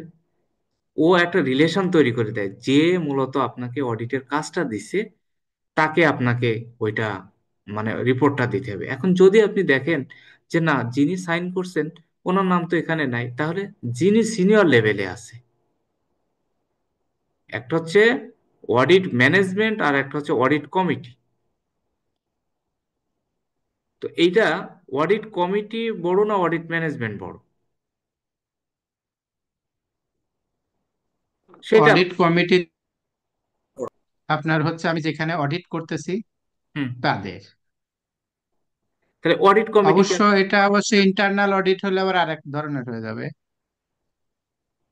দেখেন। এক্সটার্নাল অডিট হলে তো অডিট কমিটি আর অডিট ম্যানেজমেন্ট সেপারেট বডি, হ্যাঁ, সেপারেট প্রতিষ্ঠানের লোক হবে। আর হ্যাঁ, ইন্টারনাল অডিট হলে তখন হয়তো অডিট কমিটি আর অডিট অডিট কমিটির কাছেই তো ফাইনালি হ্যাঁ, যাবে। অডিট কমিটির কাছে। সেক্ষেত্রে কি অডিট ম্যানেজমেন্ট কি ইন্টারনাল অডিটে কি অডিট ম্যানেজমেন্ট বললে আবার আলাদা ই থাকবে অডিটি ম্যানেজমেন্টে? Audit audit management. অডিট ম্যানেজমেন্টের এই টার্মটা হ্যাঁ, খুবই কম থাকে। আপনি দেখেন এখানে মনে করেন audit management, AUDIT, audit, MANAG, audit management টার্মটা খুবই কম ইউজ হয়। দেখবেন যে অডিট কমিটি যারা, এরা মূলত সিনিয়র লেভেলের। হ্যাঁ, আসতে থাকুক, আমরা এটা নিয়ে ডিসকাস করবো। তাহলে বুঝতে পারছেন যে আপনি দেখবেন কোশ্চেনে আপনার যে কোনো ক্লু দেওয়া আছে কিনা, সেটা হচ্ছে একটা মেন ফ্যাক্ট। হ্যাঁ, তারপরে সেকেন্ডলি আচ্ছা ঠিক আছে, অন্য অন্য অন্য বিষয়ে আলোচনা। আচ্ছা, আমরা ওই এরপরে হচ্ছে ছিল ফায়ারওয়াল নাকি? হ্যাঁ, তো ফায়ারওয়াল, আইডিএস, আইপিএস। হ্যাঁ, আচ্ছা, আর ফায়ারওয়াল, আইডিএস, আইপিএস, ডিএলপি, এগুলোর মধ্যে কি, যেমন ফায়ারওয়ালের সাথে আইডিএস, আইপিএস এর একটা রিলেশন আছে, কিন্তু ডিএলপির কি এইগুলোর সাথে কোনো আছে, লিঙ্ক আছে? DLP, data leak prevention system. তো এই সিস্টেম বলতে কি, এই সিস্টেমের মধ্যে তো কিছু টুলস সে অ্যাড করতে পারে। এটা কিন্তু এরকম না যে শুধু একটা সফটওয়্যার আপনি বসায় রাখছেন। এই যে আমরা দেখলাম না যে এন্ড পয়েন্টের জন্য আপনি বসাচ্ছেন, নেটওয়ার্কের জন্য বসাচ্ছেন, সার্ভারে বসাচ্ছেন, এইগুলো একটা সলিউশন, মানে একটা ওভারঅল ধারণা বলছে। এইটাকে ইমপ্লিমেন্ট করার জন্য এই বিভিন্ন ধরনের এই ফায়ারওয়াল, তারপর লক সিস্টেম, এইগুলো আমরা ইমপ্লিমেন্ট করি। হ্যাঁ, এই এই ফায়ারওয়াল কি, ফায়ারওয়াল হচ্ছে একটা টুলস, একটা টুলস, যে টুলসটা একটা নেটওয়ার্কের সিকিউরিটি প্রোভাইড করবে। মানে ফায়ারওয়ালটা কিছুটা আমরা বলতে পারি একটা দরজা। এই একটা রুমের একটা দরজা হচ্ছে একটা ফায়ারওয়াল। তা এই দরজার কাজ কি? দরজার কাজ হলো যার কাছে চাবি আছে তাকেই ঢুকতে দেবে, আনঅথরাইজ কাউকে ঢুকতে দেবে না। অথবা এই গেটে একজন বসানো আছে বা একটা অ্যাক্সেস সিস্টেম বসানো আছে, যাদের ফিঙ্গারপ্রিন্ট মিলবে বা যাদের আইডেন্টিটি মিলবে শুধু তাদেরকে আসতে দেবে। তার মানে কি, আগে থেকে ওকে বলা থাকে আমার সিস্টেমের মধ্যে কে আসতে পারবে বা কে আমার সিস্টেম থেকে বাইরে যেতে পারবে। এইটা মূলত ফায়ারওয়াল দিয়ে কন্ট্রোল করা হয়। আমার নেটওয়ার্ক সিস্টেমে আনঅথরাইজ কেউ যেন না আসতে পারে, এই জন্য আমি কিছু রুল সেট করে দেই। এইটা হচ্ছে আমার ফায়ারওয়াল। তাহলে ফায়ারওয়ালের মেন কাজ কি? নেটওয়ার্ক এবং আমার নেটওয়ার্কের আওতায় আমার অর্গানাইজেশনের যে ডিভাইস গুলো আছে, এইগুলো আনঅথরাইজ অ্যাক্সেস থেকে যেন প্রিভেন্ট করতে পারে। এইটা হচ্ছে আমার ফায়ারওয়ালের কাজ। তো এই ফায়ারওয়াল গুলো কি কিভাবে কাজ করে, মানে আমার ফায়ারওয়ালটা যে আমি সেট করতেছি, কিভাবে প্রোটেকশনটা দিচ্ছে? কারণ আমরা কি বললাম, আমার তো ডেটা বিভিন্ন ওয়েতে ডেটাটা এক জায়গা থেকে আরেক জায়গায় যাচ্ছে। ডেটা ইন মোশন যেটা, বা ডেটা ইন ট্রান্সমিট যেটা, প্রথমত আমার ডেটাটা নেটওয়ার্কের বাইরে যেগুলো যাচ্ছে, এইটাই কিন্তু আমার ডিএলপির একটা অংশ হিসেবে কাজ করছে। ট্রাফিক গুলো আপনি ফিল্টার করতেছেন, আপনার এই অর্গানাইজেশনে কারা আসতে পারবে, এই অর্গানাইজেশন থেকে কারা বাইরে যাইতে পারবে, বা কোন কোন জায়গায় যাইতে পারবে এবং কোন জায়গায় যেতে পারবে না, সেগুলো আপনি এখানে এই রুলের মধ্যে আগে থেকে আপনি সেট করে দিচ্ছেন। প্রিডিফাইন্ড রুলগুলো আপনি সেট করে দিচ্ছেন, ইনকামিং এবং আউটগোয়িং। এটা হচ্ছে ট্রাফিক ফিল্টারিং। তাহলে ফায়ারওয়াল কি করে? এক নম্বর হচ্ছে ট্রাফিক গুলোকে ফিল্টার করে। সেকেন্ডলি যদি আমরা বলি, তাহলে আপনি দেখবেন যে অ্যাক্সেস কন্ট্রোল সেট করতে পারে। কিভাবে অ্যাক্সেস কন্ট্রোল সেট করতে পারে? যে কেউ যদি আপনার সিস্টেমে লেজিটিমেট কমিউনিকেশন করার ট্রাই করে, তখন ও ওই সিস্টেমটাকে ব্লক করে দেয়। যে তুমি বারবার আমার এখানে ট্রাই করছো, তুমি আনঅথরাইজ, তোমাকে ব্লক করে দিলাম, তুমি আমার এখানে আর কখনোই আসতে পারবে না। ও যখনই আমার নেটওয়ার্কে ঢুকতে যাবে, ও দেখবে যে এটা ব্ল্যাক লিস্টেড, তাকে প্রোটেক্ট করবে। ফায়ারওয়াল আর কিছু কাজ করে, যেমন আপনার নেটওয়ার্ক গুলোকে সেগমেন্ট করতে পারে। হ্যাঁ, ফায়ারওয়াল দিয়ে আমরা রেস্ট্রিক্ট করে দিতে পারি। হ্যাঁ, একটা মানে নেটওয়ার্ককে বিভিন্ন অংশে আমরা ভাগ করে, নেটওয়ার্ক সেগমেন্টেশন বলে যেটা, এটা করতে পারি। যার কারণে কি হয়, আমার বিভিন্ন ম্যালিশিয়াস অ্যাটাক যদি কোনো একটা সিস্টেমে আসতে পারে, তাহলে যেন ও ওই জায়গায় কন্টেইনমেন্ট হয়ে যায়, ওখানেই যেন সে থাকে, বাইরে যেন না যেতে পারে। এবং এইটাকে আমরা কি বলছিলাম? আমরা বলছিলাম যে ভিলেন। এই যে ভিলেনের মাধ্যমে কিন্তু এটা, এই সেপারেশন যেটা বা এই আলাদা আলাদা সেগমেন্টেশনটা তৈরি করতে পারে। তো এই কাজগুলো কি করে? এই কাজগুলো মূলত আমার এই ফায়ারওয়াল সিস্টেমটা কাজ করে। তাহলে ফায়ারওয়াল গুলো কি কি ওয়েতে কাজ করে যেন, আমরা তো বিভিন্ন ধরনের ফায়ারওয়ালের কথা শুনি। কি কি? এক নম্বরে আমরা হিমাংশীর যে বইটা দেখছিলাম সেখানে ছবি দেওয়া ছিল না, আপনাদের দেখছিলেন?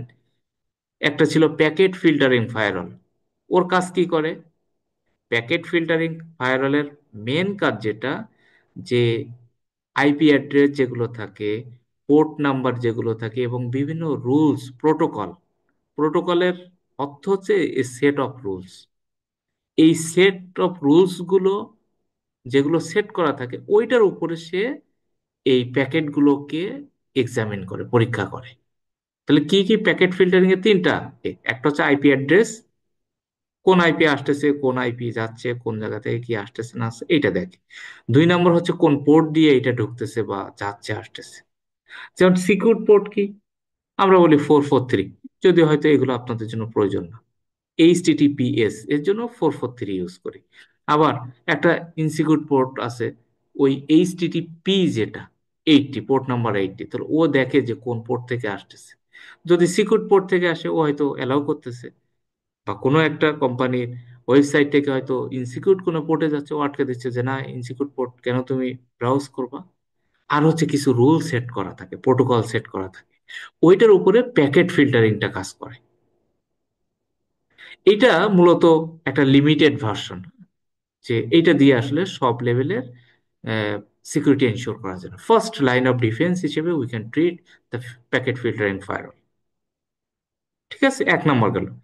আরেকটা দেখছিলাম আমরা, যে স্টেট ফুল ইনস্পেকশন। এবং সেখানে আপনাদের মনে আছে যে একটা এই যে বেসন হোস্ট টোস্ট এরকম ছিল, ছবি আকারের। তো স্টেটফুল ইনস্পেকশন, ইনস্পেকশন কেন বলছে? ইনস্পেকশন হলো ও মানে ট্র্যাক করে কোথা থেকে কিভাবে যাচ্ছে, যেমন কতগুলো কানেকশন এখন এস্টাবলিশড আছে, কে আমার ডেটাটা নিচ্ছে, হ্যাঁ, এবং আমার ডেটাটা কোন জায়গা থেকে কোন জায়গায় যাচ্ছে, ও এইটা অ্যানালাইসিস করতে পারে। আমার কোন ডেটাটা বাইরে যাচ্ছে, কোন জায়গায় যাচ্ছে, ও এটা মনিটরিং করে। মানে অ্যাক্টিভলি সে ট্র্যাকিংটা করতে পারে, এই জন্য এটা বলছে আমরা স্টেটফুল ইন্সপেকশন। আরেকটা থাকে কি, যেমন আমরা প্রক্সি ফায়ারওয়ালের কথা বলছিলাম না, প্রক্সি ফায়ারওয়াল। প্রক্সি ফায়ারওয়ালের ক্ষেত্রে আমরা কি বলছিলাম, যে এটা আমার অরিজিনাল পরিচয় যেটা সেটাকে হাইড করে, এবং সে নিজেকে একটা ইন্টারমিডিয়ারি লেভেল হিসেবে এ করে, যে আসলে আমার অর্গানাইজেশনের আইপি অ্যাড্রেস যেটা, ও যখন বাইরে যাচ্ছে তখন সে ভিন্ন পরিচয়, ভিন্ন ইয়ে, ও আসলে আপনি আইডেন্টিফাই করতে পারতেছেন না আসলে এটা কোন জায়গা থেকে আসছে। এই জন্য মানে সবসময় বলে যে আপনি যখন ট্রাফিকটা আসবে বা কোথাও আপনি যখন ফরওয়ার্ড করবেন, তখন কিন্তু এটা ডিপ লেভেলে আপনাকে অ্যানালাইসিস করে তারপরে এটাই করতে হবে, কোন জায়গা থেকে আসতেছে, তার পরিচয় হাইড করতেছে কিনা। পরিচয় যদি না হয়, তাহলে পরিচিত না হলে তো আপনি অ্যাক্সেস দিবেন না। আরেকটা দেখছিলাম কি ফাইনালি, যে এখন সব থেকে মডার্ন যেটা, যেটাকে আমরা বলি নেক্সট জেনারেশন ফায়ারওয়াল। যে প্রক্সিটা আরেকবারই প্রক্সি হলো করবেন, এই যে আপনার, মানে হ্যাঁ, আপনার পরিচয়, ও পরিচয়টা হাইড করে রাখে। মনে করেন যে আপনি কোনো একটা নেটওয়ার্কে আপনি কোনো জায়গায় আপনি অ্যাক্সেস করতে চাচ্ছেন, বাট আপনি চাচ্ছেন যে সে যেন না বুঝতে পারে যে আপনি কোন জায়গা থেকে অ্যাক্সেস করতেছেন, আপনার রিয়েল পরিচয়টা আপনি হাইড করতেছেন। ও যখন নেটওয়ার্কের বাইরে যাচ্ছে তখন আসলে ভিন্ন পরিচয়, ভিন্ন আইপি অ্যাড্রেস নিয়ে যাচ্ছে। আর যখন নেটওয়ার্কে আসছে সেই ক্ষেত্রে প্রক্সির হ্যাঁ, কাজ কি? হ্যাঁ, প্রক্সির কাজ তখন ও দেখবে যে আসলে এ অথেন্টিক জায়গা থেকে আসছে কিনা। ও তো একটা মেসেজ যখন যায় তখন কি থাকে, হেডার আর টেলার থাকে, আর মাঝখানে থাকে ওর মেসেজটা। যেমন আমরা একটা ট্রাকের কথা যদি চিন্তা করি, ট্রাকে দেখবেন যে সামনে মানুষ যেখানে ড্রাইভার, হ্যাঁ, ও কিন্তু ড্রাইভ করে নিয়ে যায়। আবার পিছনে দেখবেন যে অনেক সময় যে এটা এভাবে বলা যায় যে আপনি দেখবেন গাড়ির নাম্বার থাকে, এত নাম্বার আপনি দেখে বুঝতে পারতেছেন, এবং কি হচ্ছে একটার সাথে আর একটার মানে লিঙ্কেজ থাকে। তো ওই পরিচয়টা ও মূলত হাইড করে রাখে এই প্রক্সি বেস মানে ফায়ারওয়াল যেটা। আর নেক্সট জেনারেশন ফায়ারওয়াল যেটা, হ্যাঁ, নেক্সট জেনারেশন ফায়ারওয়াল যেটা এটা, ফারুক ভাই, জি। আপনার প্যাকেট ফিল্টারিং তো ফার্স্ট জেনারেশন, মানে এটা ইনিশিয়াল লেভেল আসছিল। এরপরে আপনি স্টেটফুল ইন্সপেকশন বললেন, আরেকটা যেটা প্রক্সি বললেন। হ্যাঁ, প্রক্সিটাতে কি হয়েছে মূলত যে অ্যাপ্লিকেশন সিস্টেম ফায়ারওয়াল যেটা, যেখানে অ্যাপ্লিকেশন লেভেল এবং সার্কিট লেভেলে, হ্যাঁ, অ্যাপ্লিকেশন লেভেল এবং সার্কিট লেভেলে যে এগুলো করে। ওইখানে তো ওই যে অ্যাপ্লিকেশন লেভেল হলো সেপারেট সেপারেট প্রক্সি ব্যবহার করে, আর সার্কিট লেভেলে আপনার হলো সেম প্রক্সি। হ্যাঁ, আপনি দেখেন এই যে প্রক্সি।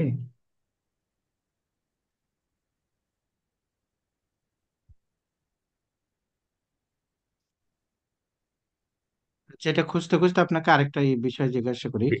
ওই মনে করেন এরকম একটা কোশ্চেন আসছে যে নন রিপিউডিয়েশন, নন রেপুডিয়েশন। এটাই, হ্যাঁ, নন রিপিউডিয়েশন কিভাবে করে নিশ্চিত করা যাবে উইদাউট এনি ইন্টারমিডিয়ারি, কোনো ইন্টারমিডিয়ারি থাকবে না কিন্তু নন রিপিউডিয়েশন। সেক্ষেত্রে এই ছিল আপনার ব্লক চেইন ছিল, এরপরে ডিজিটাল পিকিআই ছিল, ডিজিটাল সার্টিফিকেট ছিল না, হ্যাঁ, পিকিআই ছিল। আচ্ছা, এখন আর অন্য তাহলে যে দুইটা ছিল হ্যাঁ, ওই দুইটা তো ঠিক আছে, গুরুত্বপূর্ণ ওইটা না। ইয়ে না। একটা বিষয় হলো, আমরা সিকিউরিটির ক্ষেত্রে নন রেপুডিয়েশন একটা গুরুত্বপূর্ণ বিষয়। নন রেপুডিয়েশন কি? নন রেপুডিয়েশন হলো আপনি একটা মেসেজ পাঠাইছেন আমাকে, পাঠানোর পরে আপনি যেন না অস্বীকার করতে পারেন যে ভাই আমি আপনার এই মেসেজটা পাঠাই নাই। তাহলে আপনার কি প্রয়োজন? তখন আমি তো বলবো যে ভাই আপনি যে এই আপনার সিগনেচার দিয়ে পাঠাইছেন, আপনি এখন তো বললে হবে না এই সিগনেচার, আপনার সিগনেচার আপনি ছাড়া আর কেউ জানেন না, কেউ তো পারে না। কারণ কি? কারণ আপনি যখন সিগনেচারটা দিছেন তখন কি দিছেন? আপনার প্রাইভেট কি দিয়ে আপনি সিগনেচারটা করছেন। এই জন্য ডিজিটাল সিগনেচার যেটা বা ডিজিটাল সার্টিফিকেট যেটা, সেটা কি এনশিওর করে? নন রেপুডিয়েশন। এখন ব্লকচেন ডিজিটাল টেকনোলজি। সার্টিফিকেট, হ্যাঁ, ডিজিটাল সিগনেচার ডিজিটাল, থাকুক আর ডিজিটাল সার্টিফিকেট থাকুক, বোথ আর সেম। এই আচ্ছা পার্সপেক্টিভে এখন, দুইটাই সেম। হ্যাঁ, এখন এখানে এই যেটা ছিল বিষয়টা, যে আপনার ডিজিটাল সার্টিফিকেট তো পাবলিক কি ইনফ্রাস্ট্রাকচারের part, exactly. Sorry digital signature, হ্যাঁ, সিগনেচার ডিজিটাল সার্টিফিকেট সিগনেচার, দুইটাই পিকিআর পার্ট। ডিজিটাল সিগনেচার কি পিকিআর পার্ট? হ্যাঁ, ডিজিটাল সিগনেচার সার্টিফিকেট এগুলো তো প্রাইমারি কি দিয়ে সে তৈরি করে। তো এই জন্য পাবলিক কি ইনফ্রাস্ট্রাকচার যারা, ওরাই মূলত এগুলো প্রোভাইড করে। এখন আমরা হয়তো এই যে আমাদের পিডিএফ এ যেগুলো করি এগুলো হয়তো ফ্রি অফ কস্টে করছি, বাট আপনি যখন এটা একটা অর্গানাইজেশন থেকে নেবেন তখন তো আপনার আহ, তারাই তো আপনাকে প্রাইভেট কিটা প্রোভাইড করবে। আমাদের ম্যানুয়াল যেটা, হ্যাঁ, ম্যানুয়ালে পাবলিক কি ইনফ্রাস্ট্রাকচারের আন্ডারে ডিজিটাল সিগনেচারটা ব্যাখ্যা করে নাই, ওইটা ব্যাখ্যা করছে অন্য ইসে, হ্যাঁ, ওটার আপনি মধ্যে দেখবেন যে ডিজিটাল সার্টিফিকেট। আপনার ওই ডিজিটাল সিগনেচার এবং ডিজিটাল ইনভেলপ, ডিজিটাল সার্টিফিকেট ওই পাশাপাশি থাকে। হ্যাঁ, ওরা মানে এগুলো পাশাপাশি। কি ডিজিটাল এনভেলপ কি পাবলিক কি ইনফ্রাস্ট্রাকচারের পার্ট হিসাবে ক্রিয়েটেড হবে কিনা? হ্যাঁ, হ্যাঁ, ট্রিটেড হবে। আচ্ছা এখন এখানে কোশ্চেন ছিল উইদাউট এনি ইন্টারমিডিয়ারি, হুম, তাহলে উইদাউট এনি ইন্টারমিডিয়ারি হলে সেখানে তো আপনার ডিজিটাল সার্টিফিকেট যেটা, এটা তো সার্টিফাই করে দিচ্ছে সার্টিফাইং অথরিটি, হুম। তাহলে এটা কি এটা ইন্টারমিডিয়ারি হিসাবে কাজ না, করলো না? না, ইন্টারমিডিয়ারি হিসেবে এটা কাজ করবে না। এটা ইন্টারমিডিয়ারি হবে কেন? ওরা তো এটা প্রোভাইডই করতেছে। ওরা তো এরকম না ওরা মেসেজটা নিয়ে যাচ্ছে ওখানে। এবং তারা যখন আপনাকে প্রাইভেট কি পাবলিক কিটা দেয়, ইভেন ওই প্রাইভেট কি পাবলিক কি কিন্তু তারাও জানে না। মানে তারাও কিন্তু এটা রাখে না যে আপনার প্রাইভেট কি যেটা জেনারেট করে দেয় এটা আপনারটা আপনার কাছে চলে যাবে।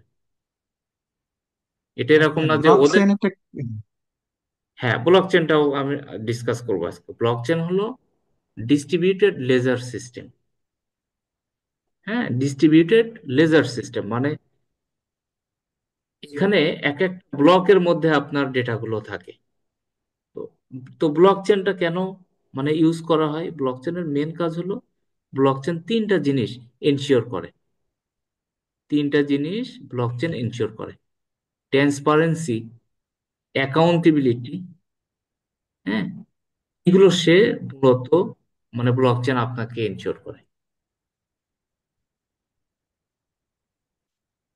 এই যে ট্রান্সপারেন্সির কথা বলতেছি, তার মানে যে ট্রানজাকশন গুলো হচ্ছে, যেমন আপনি ব্যাংকে যখন ট্রানজাকশন হয়, তখন তো আসলে আমরা দেখতে পারি না যে এক জায়গা থেকে আর এক জায়গায় টাকাটা যাচ্ছে। আসলে আপনি একটা চেক দিচ্ছেন, ওই চেকটা বাউন্স করছে, কারণ কি? কারণ অ্যাকাউন্টে ব্যালেন্স নাই। এরকম করে না? তো ঠিক একইভাবে এটা ব্লক চেনে দেখা যায় যে আসলে কার কাছে মানে কোন কি পরিমাণটা আছে, ওই ব্লকের মধ্যে যারা থাকে, স্বচ্ছতা যেটা, এটা তারা প্রোভাইড করে, ট্রান্সপারেন্সিটা ইনশিওর করে। তাহলে এক নম্বরে কি আমরা বললাম যে একটা ট্রান্সপারেন্সিটা সে ইনশিওর করতেছে। দুই নম্বরে যেটা বলতেছে সেটাকে বলছে যে এইটা ডিসেন্ট্রালাইজড। ব্লক চেনের মেন ফিচার এগুলো ডিসেন্ট্রালাইজড, মানে সেন্ট্রাল একটা জায়গায় থাকলে কি হয়, সিঙ্গেল পয়েন্ট অফ ফেলিওর হয়। আপনি কোর ব্যাংকিং এর কথা চিন্তা করেন, বাংলাদেশে কোর ব্যাংকিং এ যদি মেন সার্ভার বন্ধ থাকে, তাহলে তো সারা বাংলাদেশের সব ব্রাঞ্চ গুলো ওই ব্যাংকের সব কিন্তু স্টপ, তারা কাজ করতে পারবে না। বাট ডিসেন্ট্রালাইজ সিস্টেম হলো ব্লক চেন, যার কারণে সে কি করতে পারে যে প্রত্যেকটা জায়গায় তার একটা শ্যাডো কপি থাকে। একটা জায়গায় বন্ধ হয়ে গেছে, ওকে ফাইন, আমি অন্য অন্য নেটওয়ার্কের সাথে আমার কানেকশন আছে, ওইটা ছাড়া আমি বাকিগুলোর সাথে আমি কমিউনিকেট করতে পারতেছি। এইটাকে বলছে একটা ডিসেন্ট্রালাইজড। এক নম্বরে গেল কি ট্রান্সপারেন্সি। এই ট্রান্সপারেন্সির থাকার কারণেই কিন্তু আমরা অ্যাকাউন্টেবিলিটি যেটা সেটা কিন্তু নিশ্চিত করা যাচ্ছে। দুই নম্বরে গেল ডিসেন্ট্রালাইজ। থার্ড নম্বরে যেটা হলো যে আসলে এইখানে অল্টারেশন বা পরিবর্তনটা মানে নেটওয়ার্কের বাকি সবার কনসেন্ট ছাড়া এটা করা যায় না। এইটাকে বলে ইমিউটেবিলিটি। যখন একবার একটা ট্রানজাকশন হবে, ওই ট্রানজাকশনটা আসলে রোল ব্যাক করা অথবা এটা মডিফাই করা, এটা করা সম্ভব না। কারণ এটা মডিফাই করতে হলে তাকে অবশ্য ওই নেটওয়ার্কের যে বিভিন্ন ব্লক বা বিভিন্ন মালিকানা যেগুলো আছে, প্রত্যেকেরই এটা অ্যাকনলেজমেন্ট নেওয়া লাগে। আর থার্ড মানে ফাইনাল যেটা, এই ওভারঅল সিস্টেমগুলোর মাধ্যমে আসলে সিকিউরিটিটা ইনশিওর করা যায়। যেমন এখানে তো টোটালটাই ব্লক চেনে কি ক্রিপ্টোগ্রাফিক টেকনিক গুলো এখানে ইউজ করা হয়, যে ক্রিপ্টোগ্রাফিক টেকনিকটা মূলত আপনার ডেটার ইন্টিগ্রিটি বা ডেটার টেম্পারিং যেন না করা যায়, হ্যাঁ, এইটা মেনটেন করে, ইন্টিগ্রিটি মেনটেন করে, আর পরিবর্তন যেন না হয় এটা তারা প্রিভেন্ট করতে পারে। এইটা মূলত মানে ব্লক চেনের মানে কিওয়ার্ড। তো এইখানে আপনারা দেখবেন যে সিজা এক্সামের জন্য ওখানে ব্লক চেনের মধ্যে আপনাকে হয়তো মানে কিছু কিছু টার্ম বলছে, বাট আপনি মেন জিনিসটা এই চারটা জিনিস একটু মাথায় রাখবেন। হ্যাঁ, ব্লক চেন এই চারটাই করে কিভাবে কাজ করে।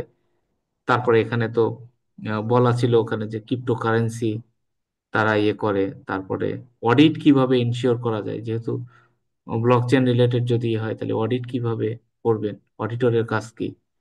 কারণ কি ব্লক চেনে কিন্তু এখনো পর্যন্ত আপনার এই যে যেমন আমরা বিভিন্ন স্ট্যান্ডার্ডের কথা বলি না, রেগুলেটরি কমপ্লায়েন্সের যেগুলো, ওই ধরনের কিন্তু রেগুলেশন এখনো নাই। যার কারণে অনেক দেশে ব্লক চেন কিন্তু নাই, ইভেন তো বাংলাদেশেও কিন্তু পারমিটেড না। এবং অনেক দেশে দেখবেন যে ট্রানজাকশন করলে তাদের ধরে নিয়ে যায়, অ্যারেস্ট করে। সো সিস্টেম অডিটের ক্ষেত্রে আপনি ওই দেখবেন যে রিলায়েবিলিটি কতটুকু কাজ করতেছে, গভর্নেন্স এর পলিসি আছে কিনা, পলিসিগুলো ইভালুয়েট করা যাচ্ছে কিনা, বা এই মেন চারটা যে ফিচার, হ্যাঁ, ইন্টিগ্রিটি, ইমিউনিটি অথবা ট্রান্সপারেন্সি, এগুলো এনশিওর করা যাচ্ছে কিনা, সেগুলো হচ্ছে আমাদের মানে চেকিং করার বিষয়। ঠিক আছে স্যার? তার মানে এখানে নন রিপিউডিয়েশন রিলেটেড কিছু নাই। না, নন রেপুডিয়েশন মানেই হচ্ছে ডিজিটাল সিগনেচার বা ডিজিটাল সার্টিফিকেটের এই রিলেটেড জিনিসগুলো থাকবে। অথবা কেপিআই সম্পর্কিত কিছু হ্যাঁ, থাকলে সেটা পিকেআই, হবে। পিকেআই, সরি, পিকেআই, পিকেআই। হ্যাঁ, পাবলিক ইনফ্রাস্ট্রাকচার।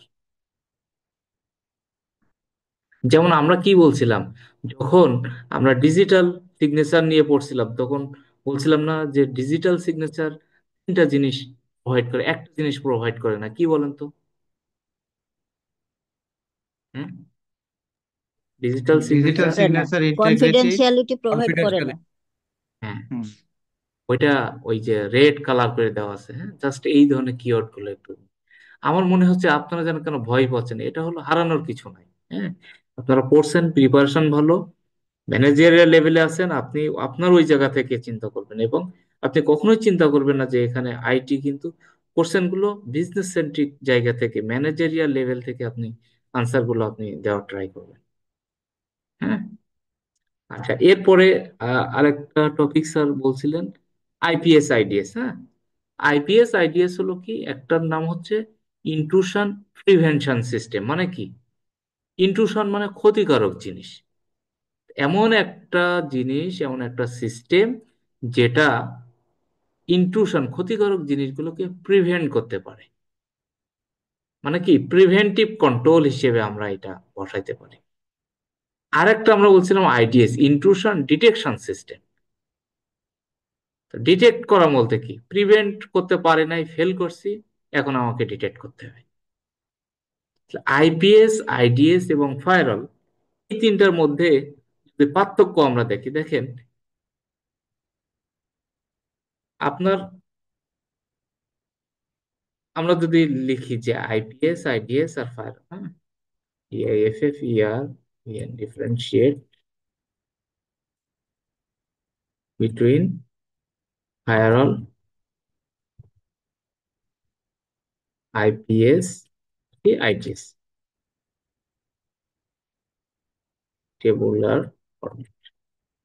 ঠিক আছে, আমাকে এখানে, ও দেখেন খুব চমৎকার ভাবে আমাকে বলছে প্রথমে ফাংশনটা কি সেটা বলছে। দেখেন, ফায়ারওয়ালের কি বলছিলাম, ফিল্টার করে কাকে আসতে দেবে, কাকে আসতে দেবে না, এবং কি ডিফাইন্ড কিছু রুলস আমি ওখানে সেট করে যে এ আমার এখানে আসতে পারবে, এ পারবে না। এটা কি, এটা কিন্তু ফায়ারওয়াল, তাই না? সেট অফ রুলস আমি এখানে সেট করতে। আইপিএস কি বললাম, আইপিএস কে বললাম যে ও প্রিভেন্ট করবে। তার মানে এখানে বলছে যে monitor and activity block malicious activities. এই যে ইন্ট্রুশন, দুষ্ট প্রকৃতির এই ম্যালিশিয়াস, এইগুলোকে সে ব্লক করবে, মানে কি প্রিভেন্ট করবে, আসতে দেবে না। আর ডিটেকশনের বলছে, দেখেন, মনিটর, মনিটর করতেছে অ্যালার্ট। অ্যালার্ট বলতে কি, আইডেন্টিফাই করছে, এখন সে অ্যালার্ট দিচ্ছে। এবং এখানে বলছে বাট ডাজন্ট ব্লক দেম। এইটা কি, এই প্রিভেনশনের সাথে কি বলছিলাম, প্রোঅ্যাক্টিভ, মনে আছে? আর ডিটেকশনের সাথে কি বলছিলাম, রিঅ্যাক্টিভ। বা কারেকশনের সাথে আমাদের কি হয়, রিঅ্যাক্টিভ। কোথায় কোথায় বসানো যায়, হ্যাঁ, কি কি ধরনের ইয়ে হয়। তাহলে একটা জিনিস কিন্তু আমাদের মেন কনসেপ্টটা ক্লিয়ার রাখতে হবে যে আইপিএস হলো প্রিভেন্ট করার জন্য, আইডিএস হলো ডিটেক্ট করার জন্য। আইডিএস ব্লক করতেছে না, আর ফায়ারওয়াল যেটা, সেটা হচ্ছে রুল গুলো সেট করতেছে, কে আসতে পারবে, কে আসতে পারবে না। এখানে এই যে ইটা প্লেসমেন্ট, হুম। এটা কোথায় হবে, এই রিলেটেড কোশ্চেন গুলোই আসছে। হ্যাঁ, প্লেসমেন্ট যেমন আপনি দেখেন, আমরা আহ, আমরা যে ইয়েগুলো করি, হ্যাঁ, আমরা যে ডেটা সেন্টার, আমরা যে ফায়ারওয়াল গুলো বসাই, ফায়ারওয়াল গুলো আমরা এর আগে কিন্তু পড়ছিলাম না যে ফায়ারওয়াল গুলো কোন কোন জায়গায় বসানো যায়। সেটা আমরা ছিল না যে নেটওয়ার্ক বেসড, হোস্ট বেসড, এরকম ছিল না। তো ওইগুলো আপনি দেখবেন। এখন আপনি, আপনাকে দেখতে হবে যে আসলে কোন লেভেলের জন্য, আপনি যদি মোর সিকিউর করতে চান, তাহলে আপনাকে উভয় জায়গায় বসাইতে হবে। নেটওয়ার্ক বেজে কি হয়, নেটওয়ার্ক বেজ হলো নেটওয়ার্ককে, আসলে নেটওয়ার্ক থেকে কোনো খারাপ জিনিস আমার সিস্টেমের মধ্যে যেন না ঢোকে, এই জন্য আগে ও প্রোটেক্ট করতেছে। আর হোস্ট বেস হলো যেন আমার এখান থেকে হয়তো বাইরে কোনো কিছু না যাইতে পারে যেন, অথবা আমার মেন সিস্টেমে যেন না আসতে পারে, এই জন্য আবার ওখানে একটা কনসেপ্ট ছিল কি, ডিমিলিটারাইজ জোন, ডিএমজেড। ও সরাসরি ইন্টারনেট থেকে আমার লোকাল সিস্টেমে ও অ্যাক্সেস করতে পারবে না। ও মাঝখানে একটা মিডিয়েটর থাকবে, বেসেন হোস্ট থাকবে, ও মেসেজটা তাকে পাঠাবে, সে আবার ইন্টারনালি চেক করবে, ইন্টারনাল থেকে যে রিপোর্টটা, যে রেজাল্টটা আসবে, সেটা সে আবার ভেরিফাই করবে, দেন সে, যিনি রিকোয়েস্ট করছিল মেসেজটা, তাকে পাঠাবে। বেসন হোস্ট আর ডিমিলিটারাইজড জোন, এই দুইটা একটু আরেকটু। আচ্ছা, বেসেন হোস্ট, আমি দেখাচ্ছি আপনাদেরকে, ছবি দিয়ে দেখাই তাহলে আপনাদের মনে থাকবে।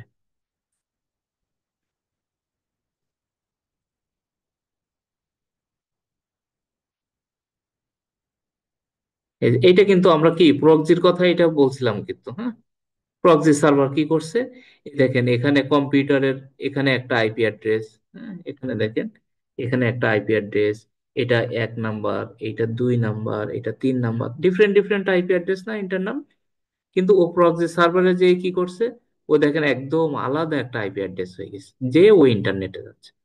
তাহলে কি এই ইন্টারনেটে যে আছে, সে কি বুঝতে পারবে যে আসলে কোন জায়গা থেকে আমার এটা আসছে? অরিজিনাল এটা কিন্তু বুঝতে পারবে না। এটাকে আমরা বলছিলাম যে প্রক্সি সার্ভার। আচ্ছা, বেশন হোস্টে কি, এই দেখেন বেশন হোস্ট হলো এই যে এইখানে সে বসে আছে, এবং এখানে বেশন হোস্টের একটা ডেফিনেশনও এখানে দেখেন দিস।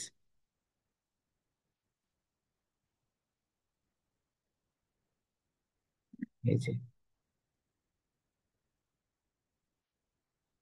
এই দেখেন বেশ হোয়াট ইজ বেশন হোস্ট। বেশন হোস্ট হচ্ছে both application level firewall as well as circuit level firewall work on the concept of bastion hosting. মানে এটা অ্যাপ্লিকেশন লেভেল ফায়ারওয়াল এবং সার্কিট লেভেল ফায়ারওয়াল দুইটা জায়গায় মূলত এ করে। তাহলে অ্যাপ্লিকেশন লেভেল ফায়ারওয়ালে আমরা কি বলছিলাম, যে এটা কোন লেয়ারে বসে, ওএসআই অ্যাপ্লিকেশন লেয়ারে, সফটওয়্যার গুলো যেখানে থাকে। আর সার্কিট লেভেল ফায়ারওয়াল কোথায় বসে? সার্কিট লেভেল ফায়ার বলছে এটা বেশন হোস্ট এবং প্রক্সি সার্ভারের এই জায়গাটায়, এবং এটা সেশন লেয়ারে কাজ করে। ওএসআই মডেলের সেশন লেয়ারে কাজ করে সার্কিট লেভেল, আর অ্যাপ্লিকেশন লেভেল ফায়ারওয়াল যেটা, এটা অ্যাপ্লিকেশন লেয়ারে কাজ করে।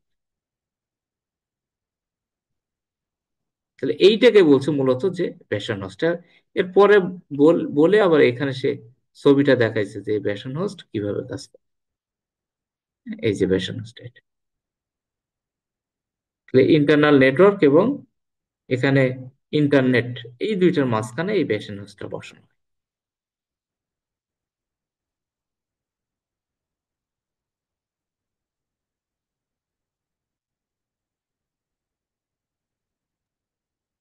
ওই বেসন হোস্টেরই হুম, আপনার ওই যেটা দেখালেন ওর নিচে ডিএমজির একটা ইয়ে আছে দেখেন। হ্যাঁ। ডিএমজেড হলো এই ডিমিলিটারি জোন, সে কি এই করছে? যে এই হুম, যে এই যে এখানে হ্যাঁ, এটাই এখানে মেবি। দেখ, এখানে কি করতেছে এখানে, যেমন আপনি এখানে দেখেন, এর মেন কাজ হলো কি, যে এই ইন্টারনেট, হ্যাঁ, এ যখন একটা রিকোয়েস্ট পাঠায়, মনে করেন ইন্টারনেট ব্যাংকিং থেকে আমি বলছি যে আমার অ্যাকাউন্টের ব্যালেন্স কত, তো সে হয়তো আপনাকে জিজ্ঞেস করছে ব্যালেন্স কোন তারিখের, সে আপনি বলছে যে 5 তারিখের ব্যালেন্স কত। তাহলে ও যখন রিকোয়েস্টটা পাঠাচ্ছে, এখানে তো চেক টেক করছে করে এখানে যাচ্ছে, ও মেসেজটা এখানে রাখতেছে, রাখার পরে ও প্রথমে বলতেছে এই ইন্টারনাল এরে বলতেছে যে এই নামের কি কোনো অ্যাকাউন্ট নাম্বার আছে। তো এ বলতেছে যদি না থাকে, সে এখান থেকে রিপ্লাই দিচ্ছে যে না। তখন এই মেসেজটা এ নিয়ে একে কনভে করে দিচ্ছে, একে ডিক্লাইন করে দিচ্ছে। এরপরে সে হয়তো বলছে হ্যাঁ আছে। তখন সেকেন্ড লেভেলে তাকে কোশ্চেন করতেছে, তাহলে ওর যে ব্যালেন্স আছে, তাহলে কত টাকা ব্যালেন্স আছে 5 তারিখে? তো 5 তারিখে হয়তো বলছে 500 টাকা। ও মেসেজটা এখানে নিয়ে ও চেক করতেছে আসলে 5 তারিখের দিছে কিনা, কম বেশি দিছে কিনা, অন্য ডেটে দিছে কিনা। চেক করার পরে তারপর সে ইন্টারনেটে এটা ব্যাক করতেছে। এবং সে যদি এখানে এক্সট্রা কোনো কিছু দেয়, হয়তো 5 6 অথবা ফুল 1 মাসের ডেটা দিচ্ছে, তখন সে এটা রিজেক্ট করতেছে। তার মানে এখানে কন্ট্রোল দুইটা সাইড থেকেই করতেছে। ইন্টারনাল এটাও বাইরে যাইতে পারতেছে না, বাইরে থেকে এখানে আসতে পারতেছে। সে এখানে এই বেশন হোস্টে এই দুর্গ সে এখানে রাখতেছে। এই জন্য এখানে দেখেন এখানে প্যাকেট ফিল্টারিং, হ্যাঁ, রাউটার এক্সটার্নাল বসানো হয়েছে, প্যাকেট ফিল্টারিং রাউটার ইন্টারনাল, দুইটা জায়গায় বসানো হয়েছে। এই এই যে আমরা বেশন হোস্ট বলি অথবা আমরা ডিএমজেড বলি না, এটা কি, এটা just like the no man's land, জায়গা দুইজনেরই, বাট কেউ এটা দাবি করতে পারে না। যদি যদি কোনো ঝামেলা হয়, ওখানে যে মিউচুয়ালটা হয়। বুঝতে পারছেন? জি। এখন বেসন হোস্ট তো আপনার ইসেও আছে, সার্কিট লেভেলেও যেটা হ্যাঁ, সার্কিট লেভেলে, কিন্তু ওইখানে তো সার্কিট লেভেলে আপনি দেখবেন সার- ওখানে আপনার দুই জায়গাতেই এই যে আমরা বলছি না ইন্টারনাল নেটওয়ার্কের কথা, হ্যাঁ, দুই জায়গায় বসাচ্ছি না, এখানে দেখেন এখানে নাই কিন্তু। যেন এটা স্ক্রিন হোমে কি আছে, ইন্টারনেট থেকে এই যে একটা জায়গা আছে, এখানে তো কিন্তু ইন্টারনাল নেটওয়ার্ক, এখানে কিন্তু ওই ইন্টারনাল এটা নাই। অথবা আপনি এখানে দেখেন, হ্যাঁ, এখানেও কিন্তু ওইটা নাই। ছোট ছোট সূক্ষ্ম সূক্ষ্ম পার্থক্য। তারপরে এইখানে দেখেন এই যে ডুয়েল হোমের ক্ষেত্রে আমাদের কি থাকে, পার্থক্য কি, ছোট ছোট পার্থক্য, যেন এখানে নিক কার্ড দুইটা থাকে, তাই না?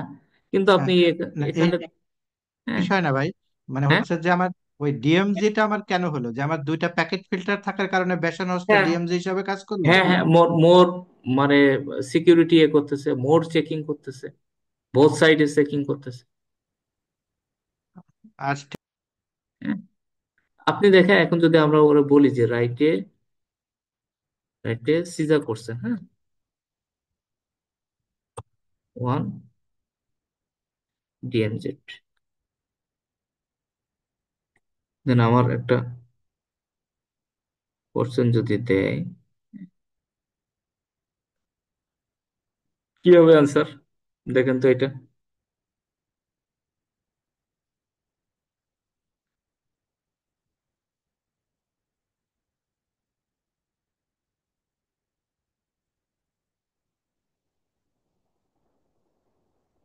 বি হবে। B is the correct answer. তাহলে ক্লিয়ার, ম্যাডাম কি বুঝতে পারছেন? জি। আচ্ছা, আচ্ছা, এভাবে তো ওই ডিএলপি দিয়ে কোশ্চেন দিলেও তো ডেফিনেটলি ইয়ে ডেফিনেটলি, না কোশ্চেন এটা, এটা তো স্যার আমি কিছু আপনাকে করে বলে- দিই, হ্যাঁ, আপনি ডিএলপি দিয়ে উপর দেন। কারণ ডিএলপি নিয়ে বেশি কোশ্চেন এবং এবং আপনি আমরা সলভ করতে পারতেছি না, যার আপনি ফলে আপনি তাকে আরেকটু আগে আপনার দুঃখের কথা তাকে বলতে পারেন, আপনি তাকে বলতে পারেন, I am going to write my pizza exam exam in the in this week, in this week, তখন ও আপনার আরো টেক কেয়ার করবে, বা ও যদি রিসেন্ট কোনো কিছু এই রিলেটেড কোশ্চেন গুলো হয়। কি স্ট্যান্ডার্ড হয় ফারুক ভাই, কোশ্চেন গুলো? এরকমই করছেন হয়, স্ট্যান্ডার্ড করছেন হয়, এরকমই করছেন, এর থেকে বড় হবে না, হ্যাঁ। That's why is writing the primary purpose, this the main reason, হ্যাঁ, ওটা এইভাবে লিখছে, which of the following is the primary purpose of implementing a data loss prevention solution in the. তো আপনি এইখানে মনে করেন একটা আনসার পাইলেন, ঠিক আছে। তারপরে আপনি যদি ওকে লেখেন যে ঠিক আছে তুমি আমাকে একটা হার্ড কোশ্চেন, হ্যাঁ, এখানে যদি ক্রিয়েটে সিজা করছেন, না, হার্ড সিজা করছেন,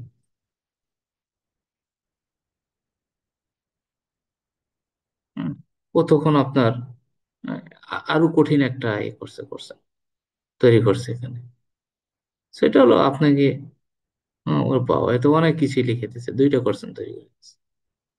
এবং দেখেন এই যে এক্সপ্লেনেশন গুলো দেখছেন, এ বি সি ডি, আচ্ছা যাই হোক, এটা নিয়ে আপনাদের এখন মানে টাইম লস করার ইয়ে নাই, হ্যাঁ।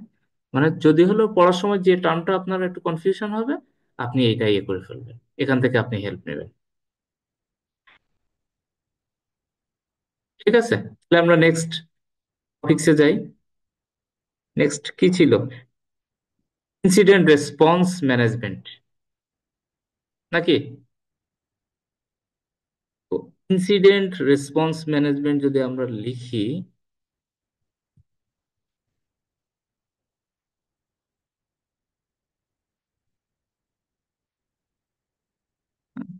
ইনসিডেন্ট রেসপন্স ম্যানেজমেন্ট, না, তার আগে বিসিপি ডিএলপি নিয়েছিল, আচ্ছা, দিয়ে ইনসিডেন্ট 15টা কোশ্চেন আসছে। ইনসিডেন্ট রেসপন্স প্ল্যান, নাম দিয়ে আপনি সবসময় বিবেচনা করবেন ইনসিডেন্ট রেসপন্স প্ল্যান। যদি কোনো ইনসিডেন্ট হয়, কোনো দুর্ঘটনা ঘটে, তাহলে আপনি এইটাকে কিভাবে রেসপন্স করবেন, এই নিয়ে আপনাকে একটা প্ল্যান থাকতে হবে, একটা লিখিত ডকুমেন্ট থাকতে হবে। কোন একটা বিল্ডিং এ যদি আগুন লাগে, তাহলে আপনি এই আগুন নিভানোর জন্য কিভাবে আপনি রেসপন্স করবেন, কিভাবে কাজটা শুরু করবেন, এই নিয়ে আপনাকে একটা প্ল্যান থাকতে হবে, এবং সেটা একটা রিটেন প্ল্যান থাকতে হবে। এই যে প্ল্যান যেগুলো BCP, DRP, incident response plan, all of the document are formal document and you should take the approval from the senior management.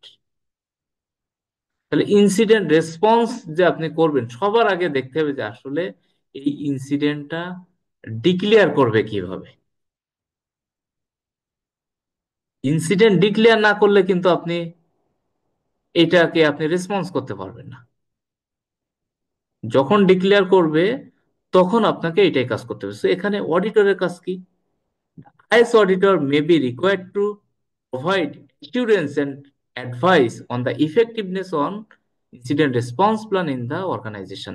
IS auditor যে শুধু অডিট করবে বিষয়টা এরকম, সে অ্যাডভাইসও দিতে পারে কিভাবে এটাকে ইফেক্টিভ করা যায়, ম্যানেজমেন্টের এক্সপেকটেশন ফুলফিল করা যায়, সে বিষয়ে আপনাকে অ্যাডভাইসও দেওয়া যেতে পারে।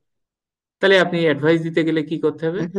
এখানে একটা প্রশ্ন কি করে নেব, জি, যেহেতু অডিটরের কথা বললেন, সিএসএ যেটা হ্যাঁ, কন্ট্রোল সেলফ সেলফ অ্যাসেসমেন্টে, তো অ্যাসেসমেন্ট, অডিটরের কাজটা হচ্ছে ফ্যাসিলিটেটর, এটা ফ্যাসিলিটি, মোটামুটি। হ্যাঁ, কিন্তু কোশ্চেন যেটা এসেছে সেখানে ফ্যাসিলিটেটর অপশন ছিল না, হ্যাঁ। সেক্ষেত্রে কি, তাহলে এখন কি অ্যাডভাইস গাইড এই টাইপের? Yes, you have to say the alternative of facilitator. আপনি কি কি আসতে পারে, এই জন্য আমি কি বলছিলাম, আমি কিন্তু আপনাদেরকে বলছিলাম সিজা এক্সামের ক্ষেত্রে কিছু টেকনিক আছে। কি কি টেকনিক? নাম্বার ওয়ান, এইখানে এখানে প্রথম যে সমস্যাটা হয় সেটা হলো যে 10% to 20% you have to memorize. আপনাকে কিছু জিনিস আসলে মুখস্থ করাই লাগে, আমরা যে যত কথাই বলি না কেন। আইটির কিছু টার্ম আপনাকে বোঝা লাগে, মুখস্থ করা লাগে, কিছু প্রসেস স্টেপ গুলো মুখস্থ করা লাগে। আর 5 to 10% এটা হচ্ছে ইংলিশের একটা মারপ্যাচ থাকে। কোশ্চেনটা খুবই ছোট, কিন্তু এর মানে ল্যাঙ্গুয়েজটা এমন ভাবে দেয় যেটা আপনার কাছে অপরিচিত মনে হবে। তো আপনি তখন আসলে কিছুটা ধারণার ওপরেও আপনার ওইটা ইয়ে করা যায়। সব ইংলিশ তো আর আমরা জানি না। তো আপনি পরীক্ষার হলে যে ফ্যাসিলিটেটর খুঁজতেছেন, ও কি করছে, আপনি যদি লেখেন যে alternatives, native words of facilitator, দেখেন আমারও ভুলে গেছে, ফ্যাসিলিটেটরের অল্টারনেটিভ ওয়ার্ড কিছু, ও আমার এখানে কিছু ওয়ার্ড দিচ্ছে। তো আমরা যখন কোশ্চেন করি তখন কিন্তু আমরাও এরকমই করি। হ্যাঁ, যেমন মনে করেন যে মডারেটর, তারপরে কোঅর্ডিনেটর, হ্যাঁ, তারপর অর্গানাইজার, কনভেইনার, এরকম একটা শব্দ আমি ওখানে এ করলাম, অ্যাডভাইজার। তাহলে আপনাকে ওই ধরনের টার্মটা বের করতে হবে। বুঝতে পারছেন স্যার? জি ভাই, ঠিক আছে। মানে অনেকেই পাশ করতেছে। হ্যাঁ, এটা ওয়ারিড হওয়ার কিছু নাই, ইনশাল্লাহ আপনারাও ভালো কিছু করবেন। হ্যাঁ, তাহলে যাওয়ার কোনো ইয়ে নাই এখানে। আচ্ছা, তারপরে ইনসিডেন্ট রেসপন্সের আমাকে কি করতে হবে? আমাকে একটা ভালো প্ল্যান তৈরি করতে হবে। এই প্ল্যানটা তৈরি করার সময় একজন অডিটরকে আপনি এখানে কনসালটেন্ট হিসেবে রাখতে পারেন, যেহেতু সে এই বিষয়গুলো বোঝে। অথবা যখন আপনি অডিট করতে যাবেন, আপনি দেখবেন যে এখানে কোনো গ্যাপ আছে কিনা। তো সব সময় সব থেকে বেটার কি, যদি অটোমেটেড রিপিটেটিভ টাস্ক হয়, হ্যাঁ, যে একই ঘটনা যদি বারবার ঘটে, এইটা যদি আপনার একটা অটোমেটেড সিস্টেম থাকে তখন কিন্তু আইডেন্টিফাই করতে পারে। রিপিটেটিভ প্রবলেম যদি বারবার হয়, আইডেন্টিফাই করতে পারে। আপনি রেসপন্স করবেন, আপনি মেডিসিন দিবেন তখনই যখন আপনি একটা রোগকে ফাইন্ড আউট করতে পারবেন। এই জন্য আপনাকে আইডেন্টিফাই করতে হবে আগে, তারপরে না হয় আপনি রেসপন্স করবেন কিভাবে। তার মানে কি, বিক্ষিপ্ত ভাবে যদি হয় তখন দেখবেন যে এখানে মানে হতাহতের সংখ্যা কিন্তু বাড়ে। এবং এইখানে দেখেন, এখানে একটা কথা বলছে যে প্লে বুক। এই প্লে বুকটাই কিন্তু আসলে ম্যানেজমেন্টের যে রুলস রেগুলেশন, যে পলিসি যেগুলো আছে, সেই রুলস রেগুলেশন গুলো আপনাকে এখানে সেট করতে হবে। এবং আপনার একটা সেন্ট্রাল ইনসিডেন্ট রেসপন্স ইনিশিয়েটিভ নিতে হবে, যে যেখানে লকগুলো আসবে, কি কি ইনসিডেন্ট হয়েছে সেগুলো থাকবে। এবং আপনি এই যে প্ল্যানটা তৈরি করছেন, প্ল্যানটা আবার টেস্ট করে দেখতে হবে যে আসলে আপনার এটা কাজ করে কিনা। এবং কিভাবে টেস্ট করবেন সেটা তো আমরা বিসিপি ডিআরপির ক্ষেত্রেও আমরা দেখছি। এখানে আমরা কি দেখছিলাম? আমরা দেখছিলাম প্রি টেস্ট, তারপরে টেস্ট করি, আবার পোস্ট টেস্ট করে আমরা নর্মাল স্টেজে নিয়ে আসি, সবকিছু আছে কিনা সেটা আমরা দেখি। টেস্ট গুলো করতে হবে, এই স্টেপ গুলো। হ্যাঁ, এবং কার কি রোল রেসপন্সিবিলিটি সেগুলো ঠিকঠাক মতো আছে কিনা সেটা। তাহলে ইনসিডেন্ট রেসপন্স প্ল্যান, যেটা দুর্ঘটনা যদি ঘটে, তাহলে কারা কিভাবে কখন কোথায় এই রেসপন্সটা করবে, সেই প্ল্যানটা আগে থেকে করা। মিস্টার করিম, তোমার রেসপন্সিবিলিটিস এইটা। মিস্টার রহিম, আপনার রেসপন্সিবিলিটিস হচ্ছে ইনসিডেন্টটাকে ডিক্লেয়ার করা। এইগুলো হচ্ছে ইনসিডেন্ট রেসপন্স প্ল্যান। আর একটা বলছিলেন বিসিপি এবং ডিআরপি। বিসিপি এবং ডিআরপি যেটা বিজনেস কন্টিনিউটি প্ল্যান, এইখানে মেন যে জিনিসটা মনে রাখবেন, বিজনেস কন্টিনিউটি প্ল্যান হলো, এটা কিন্তু টেকনিক্যাল পিপলদের কাজ না, বিজনেস পিপলদের কাজ। আপনি একটা অফিসের, মনে করেন যে আপনি একটা ব্যাংকে চাকরি করেন, এবং ব্যাংকের একটা ব্রাঞ্চে আপনি চাকরি করেন। ওই ব্রাঞ্চের ম্যানেজার, ব্রাঞ্চে আগুন লাগছে। এই আগুন যে লাগছে, তাহলে আপনার ক্ষয়ক্ষতি হবে, অনেক কিছু প্রবলেম হবে। বাট আপনার কাস্টমারের সাথে কিন্তু আপনার এগ্রিমেন্ট করা আছে যে ভাই, আমি আপনাকে আমার অফিস টাইম বা যে টাইমটা আছে, 24x7 আমি আপনাকে সার্ভিস দিব। এই কন্ট্রাক্টটার সাথে আছে। এখন আপনার ব্রাঞ্চে আগুন লাগছে, তাহলে আপনি কাস্টমারদেরকে কিভাবে সাপোর্ট দিবেন? এবং আপনাকে দিতে হবে, কারণ কি? কারণ তার সাথে আপনার চুক্তি হয়েছে,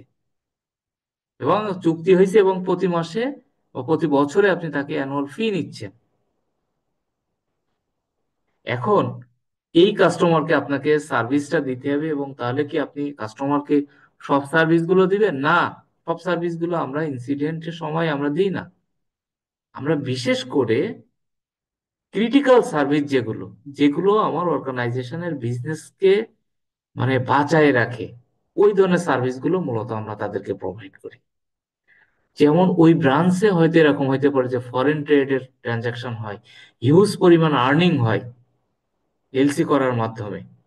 তার মানে this is the critical factor for this branch or for this organisation.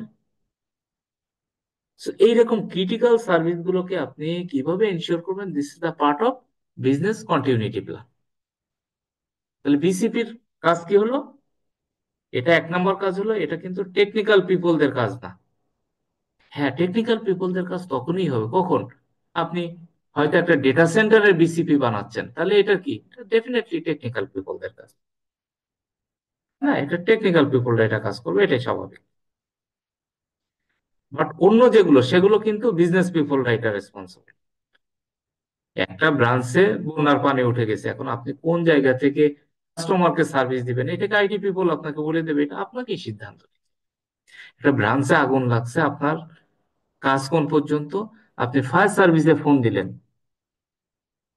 এবং আপনি আপনার বাকি কাজগুলো কিভাবে পার্শ্ববর্তী ব্রাঞ্চে থেকে দেওয়া যায়, কিভাবে করবেন, এই প্ল্যানটা, এটা হচ্ছে বিজনেস কন্টিনিউটি প্ল্যান। আমি এত গুরুত্ব দিয়ে বলতেছি একটাই কারণে, যে business continuity plan is the task of business people. তাহলে কি আইটি পিপল বা টেকনিক্যাল পিপলের কাজ নাই? হ্যাঁ, আছে। টেকনিক্যাল পিপলের কাজ হলো ডিজাস্টার রিকভারি প্ল্যান নিয়ে কাজ করা, এবং এইটা বলা হয় বিজনেস কন্টিনিউটি প্ল্যানের টেকনিক্যাল পার্ট যেটা, সেটা হচ্ছে ডিজাস্টার রিকভারি প্ল্যান। এই ডিজাস্টার রিকভারি প্ল্যানের টেকনিক্যাল পার্ট কিভাবে এটা ডিফাইন করা হয়? একটা ব্রাঞ্চে আগুন লাগছে, আপনি ব্রাঞ্চের ম্যানেজার, আপনার ডিজাস্টার রিকভারির ইনিশিয়েটটা করা মানে ফায়ার সার্ভিসে ফোন দেওয়া যে ভাই আগুন লাগছে নিভান, এবং এই যে আগুন লাগছে নিভান এই নাম্বারটা ওই বিসিপি প্ল্যানের মধ্যে কিন্তু লেখা থাকবে। তারপরে আপনি ফোন দিলেন, ওকে আপনার কাজ শেষ। ফায়ার সার্ভিস আসবে, সে আপনার ডিআরপি ডিজাস্টার রিকভারি প্ল্যান দেখবে, এবং আগে থেকে ডিফাইন করা থাকে যে আসলে ফায়ার সার্ভিস কতক্ষণের মধ্যে এই আগুন নেভাবে, ট্রাই করবে কতক্ষণ। ওই ডিআরপির মধ্যে লেখা থাকে যে এই বিজনেসটা কতটুকু সময়ের মধ্যে আপ করতে হবে, অথবা কতটুকু ডেটা লস এখানে হবে। তাহলে এই ডিআরপির মধ্যে দুইটা টেকনিক্যাল কথা বললাম আমরা, একটা হচ্ছে RTO, recovery point objective, and recovery time of objective. According to the RTO and RPO they assign the team. যদি আপনার আরটিও আরপিও কম দেওয়া থাকে, অল্প সময়ের মধ্যে এটা রিকভার করতে হবে, তখন তারা তাদের সেট আপটা মানে মডার্ন হবে, আপডেটেড হবে। আপনি দেখবেন যে বাংলাদেশ ব্যাংকের সামনে ফায়ার সার্ভিসের ইয়ে থাকে, গাড়ি থাকে কেন?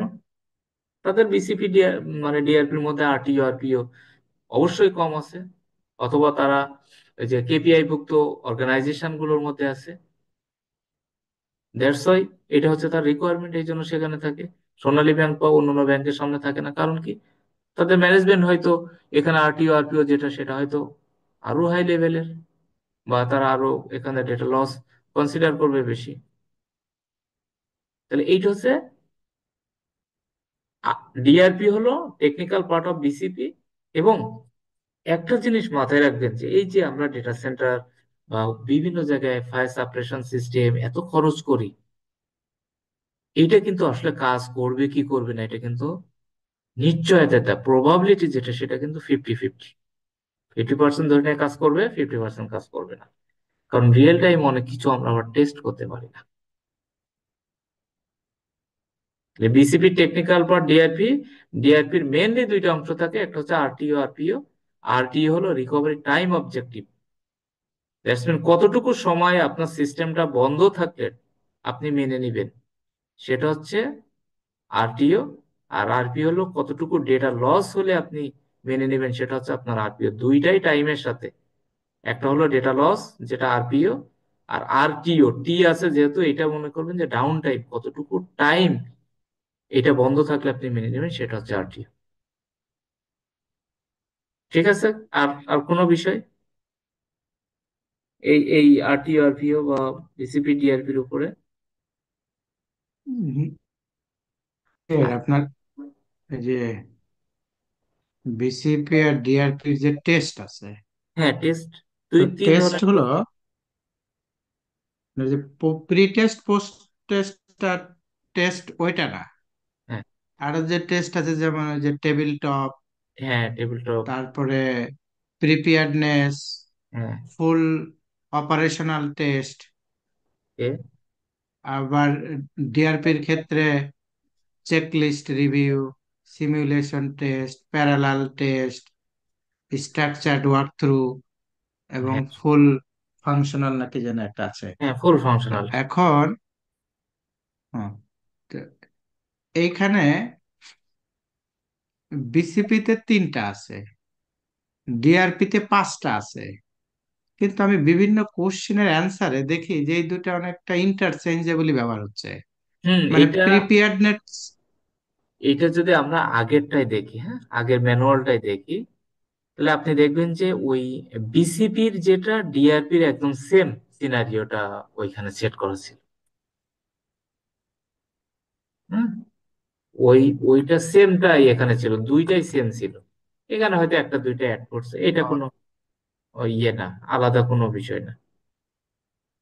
দুইটা অ্যাড এখন করছে। দেখেন যে ডিআরপির ক্ষেত্রে বলছে কিন্তু অ্যান্সার দিচ্ছে প্রিপেয়ার্ডনেস টেস্ট, কিন্তু প্রিপেয়ার টেস্ট নাম দিয়ে কিন্তু ডিআরপি টেস্টের মধ্যে নাই।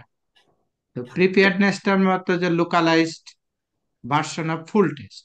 হ্যাঁ, তো এই এই টাইপের একটা প্রবলেম হয়, দুই জায়গায় দুই নাম। আর একটা এই বিষয় হচ্ছে যে যখন কস্ট কোনো ইস্যু না, মানে কস্ট রিলেটেড কোনো ইনফরমেশন নাই, জি, তখন যদি বেস্ট টেস্টের সার্ভিসটা। কথা বলে, তখন কেউ যে ফুল অপারেশনাল বা ফুল ফাংশনাল ওই টেস্টটা কি হবে?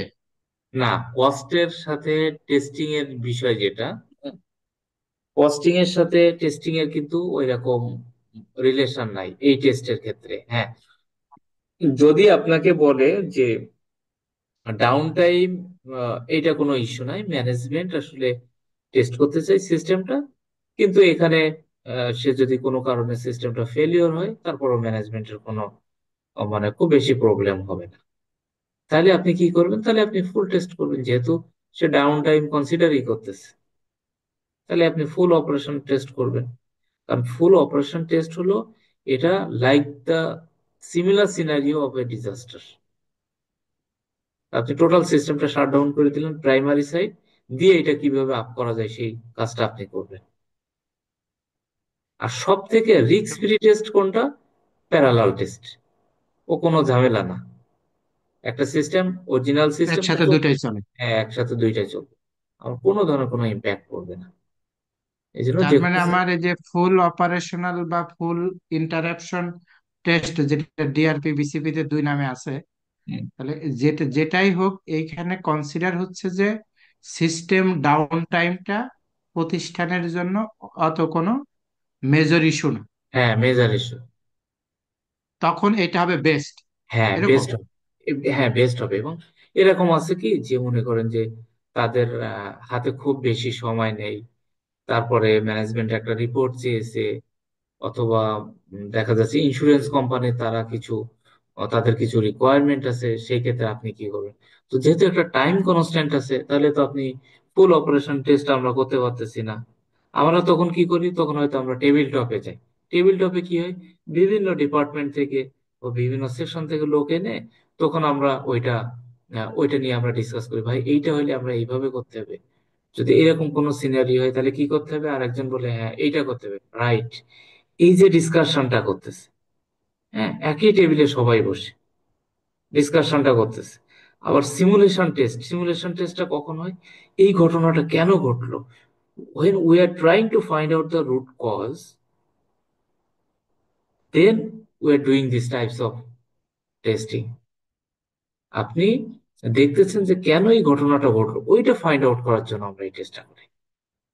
তো ওইটা আপনাকে একটা ক্লু দেবে।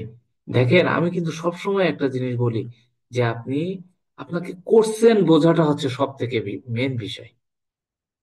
মানে আপনি যদি কোশ্চেন বুঝতে পারেন, তাহলে আপনি আনসার দেবেন। যেমন আমরা কি বলছি যে আপনি ইলিমিনেশন ওয়ে যাবেন। আর একটা অপশন বলছিলাম, বলেন তো কি?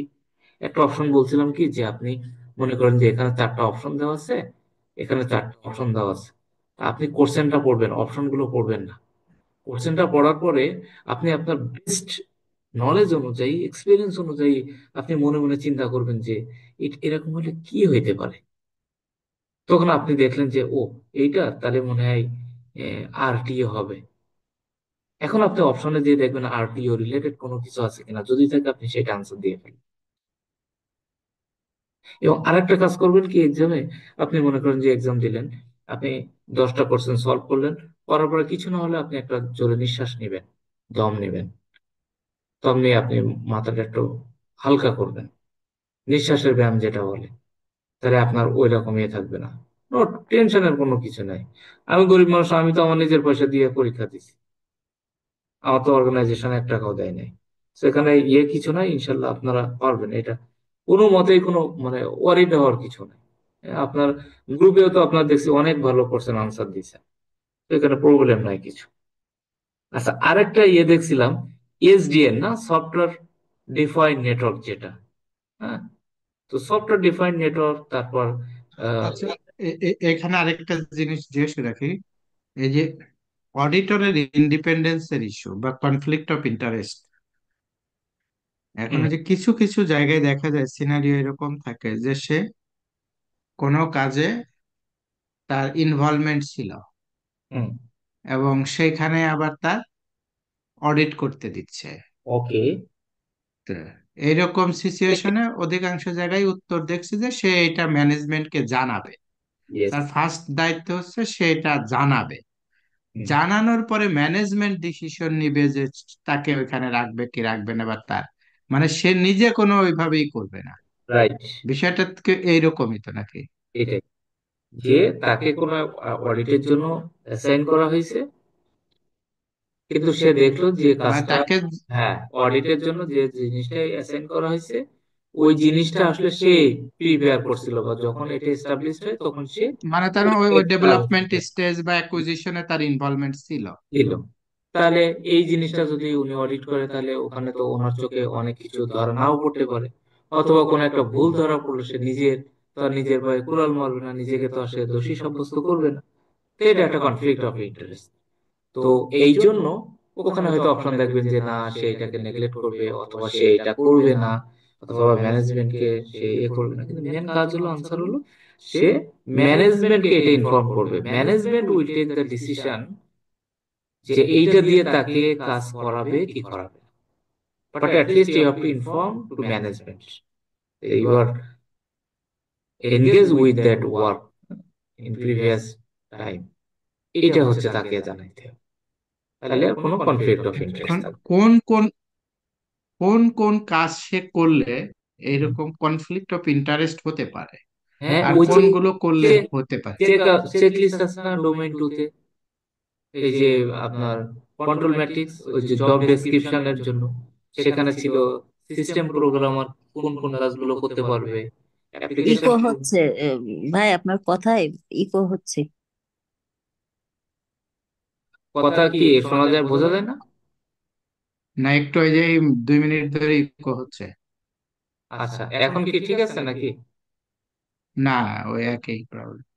আচ্ছা, তাহলে আমি একটু করি, আমি একটু ডিসকানেক্ট হয়ে যাই। ডিসকানেক্ট হয়ে আবার আমি একটু কানেক্ট হই।